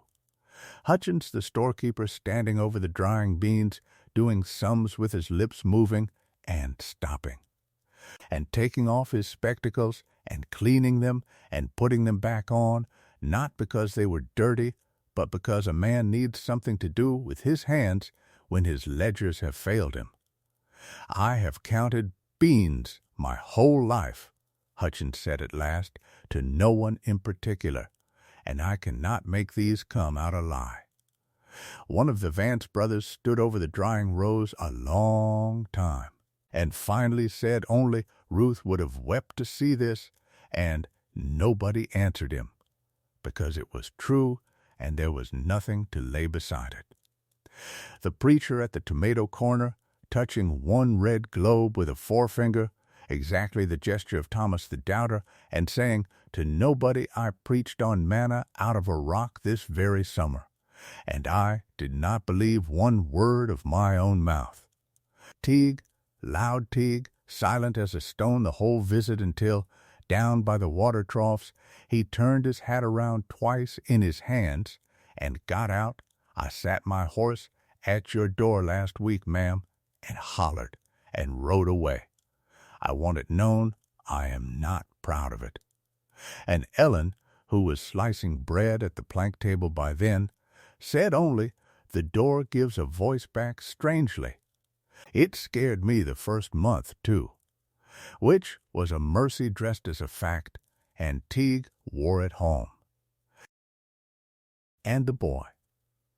Amos Tolliver had come in last, at the tail of the party, half hid behind the Vance brothers, and he had said nothing and touched nothing, a burnt brown fence post of a boy in a cut-down hat, but his eyes had gone everywhere, and the yellow dog had appointed itself to him inside the first minute, as dogs will always find the one in the room whose need is worst. Ellen watched him along the rows. She had stood at his mother's grave in September without knowing she was rehearsing anything. Now she cut the heel from a warm loaf and salted it and put a whole ripe tomato beside it on a tin plate, and she set the plate on the plank table in front of the boy as you set food before something wild. No ceremony, no watching, and went on slicing. The men had their bread and salt standing all around the table in a quiet that had stopped being fear a while back and become something there is no exact word for, though every language has tried. 10 souls who had ridden out that morning to dig a grave, standing in a stone room full of running water and green rose and lamplight-colored chard, eating warm bread a dead woman had baked. Amos ate the bread. Then he ate the tomato, the first of his life. And it must be recorded that he ate it the wrong way and the right way. That is, all at once, with the juice running down his wrist, and when he had finished it, he stood looking at the empty plate, and this boy who had answered the whole town in one word or none since September looked up at Ellen Marsh and asked her a question. And the men who were there fell quiet to hear it, and it was not about the spring, or the light, or the bad air, or any of the wonders. He said, "Does it stay warm in here all winter, too?" "It does," Ellen said. 50 degrees and better, the coldest night I have measured. The rock never lets go of its summer. The boy nodded slow, taking this in among the other facts of a hard world. Then he said, "That is a good place to live, then," and gave the plate back and thanked her and went to stand with the dog, 9 years old. He had cut through the 20-year terror of that canyon and the whole summer's catastrophe and the entire moral of this story in 2 sentences, as children and surveyors do, by simply reading what was in front of him. It was Grier who finally said what the day required saying. The sun column had leaned well east on the beds, the horses stood watered and changed, the men had fallen into the smallest of small talk, which is what all turns into when it has nowhere to be put down, and Grier set his cup on the plank table, put his hat on, and squared it, and the room went quiet on the gesture, because it was the gesture of a man calling a meeting to order. "Mrs. Marsh," he said, "I rode out here this morning on an errand I am ashamed of, in company that feels the same, and I find I must go home and unsay a year of my own arithmetic, and at my age that is a labor. So I will keep the rest short." He looked at the trough line, and at the dark where the water kept talking, and then at her. "The county is dying of thirst. You know it. I have got 900 head left of what the spring tally counted, and I am hauling for them, and I am the lucky man of this district. There are children on those flats drinking out of green tanks a man would not offer his enemy's dog. And you are standing on a steady minute-by-minute pour of cold, clean water which you own, which I tried to take from you by paper, and which the law and I both know now is yours to the last drop, whatever the survey says or does not say, come October." He took a breath, a man walking out onto ground he had never once in 60 years had to walk. "I have no right in the world to ask you for anything. I am asking."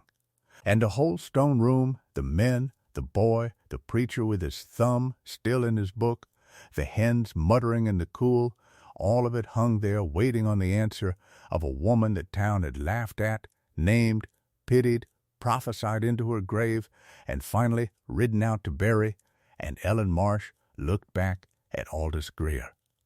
And if there was ever one heartbeat in her life where she could have made the whole valley kneel, and known it, and been forgiven by every soul listening for taking it, it was this one. She reached under the plank table and came up with a wooden pail, and set it in Grier's hands. "You had better start," she said, "by filling your barrels while the horses rest. And send me the boy on Saturdays. I will need help with the hauling schedule, and he is the only one of you who asked a sensible question." Grier looked down at the pail in his 2 hands a moment. "I will send him," he said, "and I will send the barrels behind him. Now, a pail a minute is a marvel in a drought, and it is also, when the sums are done, only a pail a minute, and Ellen Marsh was the one person in that first hour who already carried the honest arithmetic of it, because she had lived on the arithmetic for a year. Run the spring flat out, and it made 130 barrels in a day and a night. A dry town, its people, its milk cows, its saddle stock, and the gaunt remnant of the district's herds could drink 130 barrels and look up asking for more. The spring could not save everything. Anyone who tells you this story as though the water made the whole county green again is telling you a prettier lie than the drought deserved. What the spring could do, if it was governed, was hold the line. It could keep the families in water no one had to fear, and keep the milk cows and the teams and the saddle stock alive, and keep the breeding corps of the herds on their feet until the sky remembered its business. Water enough to save the seed of everything, if nothing was wasted and nobody was proud. And so, in the second week of that October, the driest county in the territory came to be governed, in the one particular that mattered most, out of a notebook from a plank table in a cave by a widow of 23. They built the works in 9 days, and the town that built them was not quite the town that had ridden out with shovels, though it had all the same names in it. At the cave mouth, under her direction and her level, the men laid up a stone cistern the size of a small room, clay-lined, cedar-covered, and the barrel ditch was extended on new piers to fill it, so that the spring's night flow, which for 10,000 years had run away into the dark, now banked itself in the cool against each day's hauling. A trough line went in down the wash where the ground stood firm for the stock drives. And at Hutchins's Mercantile a board was nailed up by the door with the schedule chalked on it, house wagons on the mornings, herd rotations on the afternoons, and Hutchins kept the tally, and the boy almost rode the wash on his borrowed mule with the day's count in his head, because he had turned out. To nobody's surprise less than Ellen's, to carry numbers as his late father's people had failed to carry water. There was no charity in the shape of it, and that was Ellen's doing and her genius. Families paid for house water in work, an hour on the cistern, a load of cedar, a mended harness, a day's help at the beds, priced on the board in plain chalk. And a man too broke to own a wagon drew water on the same mornings as Aldous Greer and paid the same coin, which is to say his hands.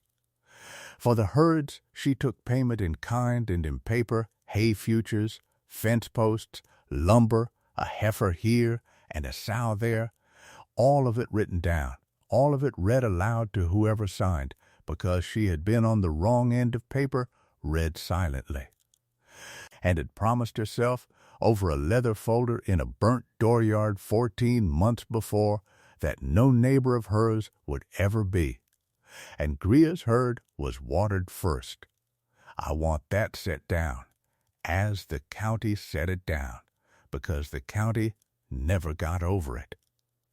The first full stock rotation up that wash, on the third morning of the works, was 900 head, wearing the brand of the man whose lawyer had spent the summer arguing that Ellen Marsh owned a rectangle of blistered rimrock and nothing else, and she stood at the trough line and watched them drink in bands of 40, gaunt and staggering and mad with the smell of it, and Rankin and the Greer riders moving them through in a shame-faced quiet. And she said not one word of triumph, not that day, not ever, and the absence of that word spoken by nobody was heard by everybody, and it did more to bury the old Dry Fork than any sermon preached in the territory that year. Ada Greer came out with the third rotation, driving herself as always, and stood beside Ellen at the trough in a long silence that both women understood to be conversation. And when it had run its course, she said, "You read the papers twice, I hope." "Every one," Ellen said. "It saved the ground I am standing on. I supposed it might." Ada watched the cattle drink a while. "He is not a bad man, my husband." "No," Ellen said, "he is a practical one. It is a different failing, and it mends."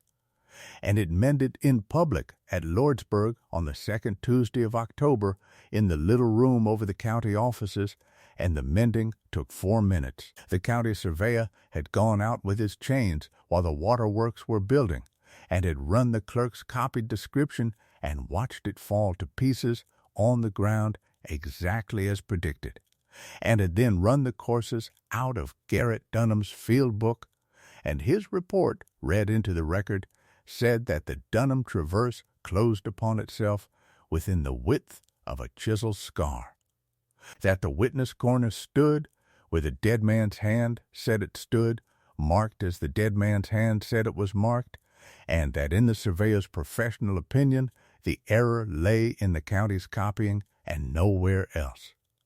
But before the report was read, Pell rose and said that his client had instructed him, in writing 9 days previous, to withdraw the contest entire, with costs paid, and to state in open court that the fault had been in the county's pen and never in the lady's title, 9 days previous. The men of that district could count as well as any men living, and they knew the date of the ride out to a certainty, and they understood, all of them, that Aldous Greer had surrendered the canyon before the law made him. In the first hour he understood what it held and who held it, and that, in that country, in that year, was the only apology that would have meant anything, and it meant it. Outside, on the steps, in the white October light, Greer shook her hand, one pump, like men closing a cattle deal, and what he said was, "Your father ran a true line, Mrs. Marsh." It was, from that man, on those steps, an entire funeral oration for the old order of things, and everybody present knew it, and the Lordsburg paper that week printed the words "Widow Vindicated," and spelled her name right, and put it above the fold. The drought did not break that fall. That is not how droughts go, and this story has kept honest so far, and will finish that way. The winter came in dry and hard, and the water discipline held because it had to, and the cave, which had been a scandal, then a curse, then a miracle, settled that winter into being what it had been 1,000 years before anybody now living was born, which is a hearth. The schedule board brought the whole county past her door, and the cool inside stood mild while the flats froze. And it became the custom, nobody ever decided it, customs are not decided, for the last wagons of a Saturday to stay to supper. The plank table gained a second plank, and then a third. Men who had sat their horses at the hitch rail 2 years gone, pricing her coffin with their eyes, now sat under the sunshaft eating beans and cornbread and her impossible October tomatoes put up in jars, and argued crops and scripture and the standing of water in the lower wash, and the preacher drove out one Sunday a month and held a service in the opening chamber, by lamplight and the light of the great rent above, and confessed to Ellen privately that he drew a better congregation in her cave than in his church, and that he had decided the Almighty was making a point at his expense, and he intended to take it gracefully. Amos Tolliver came for the Saturdays, and then for the school weeks when the East Bench families could not keep him, and then, by the spring, for good. And no paper was ever filed about it, and none was needed, because the county had watched it happen as you watch a stray dog quit being a stray, one plate at a time. He slept in a bunk the Vance brothers built into the north wall, where the old one's soot still marked the stone, and he learned the candle rod and the level and the falling contours of the dead air pond, which Ellen taught him before she taught him anything else.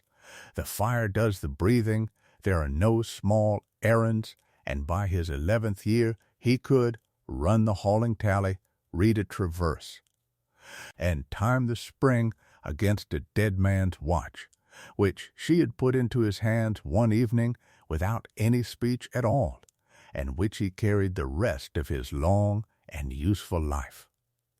Once, that first winter, a rider came up the wash at dusk from one of the far outfits beyond the Malpais, a boy of maybe 17, half-frozen, leading a played-out horse, and he stood in the doorway of the light with his hat against his chest and said, "Our tanks are dry, ma'am. My boss is too proud to come asking, so nobody sent me. I came on my own account, and I have been 3 days at the last working up the nerve to ride in." Ellen fed him at the plank table and filled his barrels at dawn and sent him home with a written schedule and a jar of tomatoes for the cook. "Tell your boss the widow has more water than she can use and no hands to move it," she said, and that he would be doing her the kindness. A proud man can take a kindness he is told he is granting, and that outfit hauled water up that wash until the rains. She knew something about doors, and about the courage it takes to ride through one everybody has told you is a grave. The sky remembered its business the next summer, as it does in that country, all at once and nearly too hard. The arroyos running brown and joyous, and the tanks brimming and the grass coming back on the flats in a green so loud it looked painted, and the wells filled. And the water train stopped, and the schedule board came down off the mercantile wall, and the county went back, as counties do, to forgetting how close a thing it had been. But it did not go back to what it had been before, because a town cannot unknow what it has smelled with its own nose, bread baking in the mountain it rode out to dig a grave in. The proof of the change was in the smallest things, which is where proof lives. Nobody in Dry Fork said Danby's Hole anymore. The name simply dropped out of use inside a year, as a slur drops out of a family after a wedding, and men gave directions instead by the spring out toward the Marsh Spring, the road past Marsh Spring.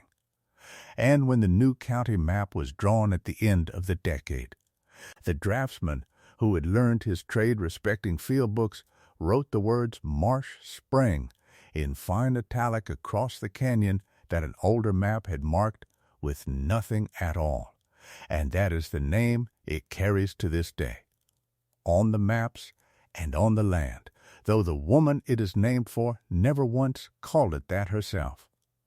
She called it the place all her life, as you call a thing that needs no other name.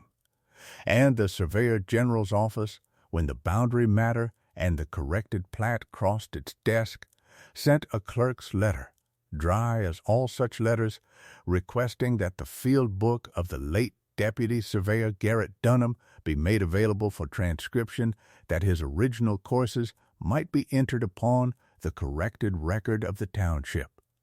And so it happened that a dead man's small upright hand was copied, line by line, chisel, scar, and all, into the permanent books of the United States, 18 years after he wrote it, on the strength of a daughter who had kept it and read it and staked her one remaining life on the proposition that her father did not write things down wrong.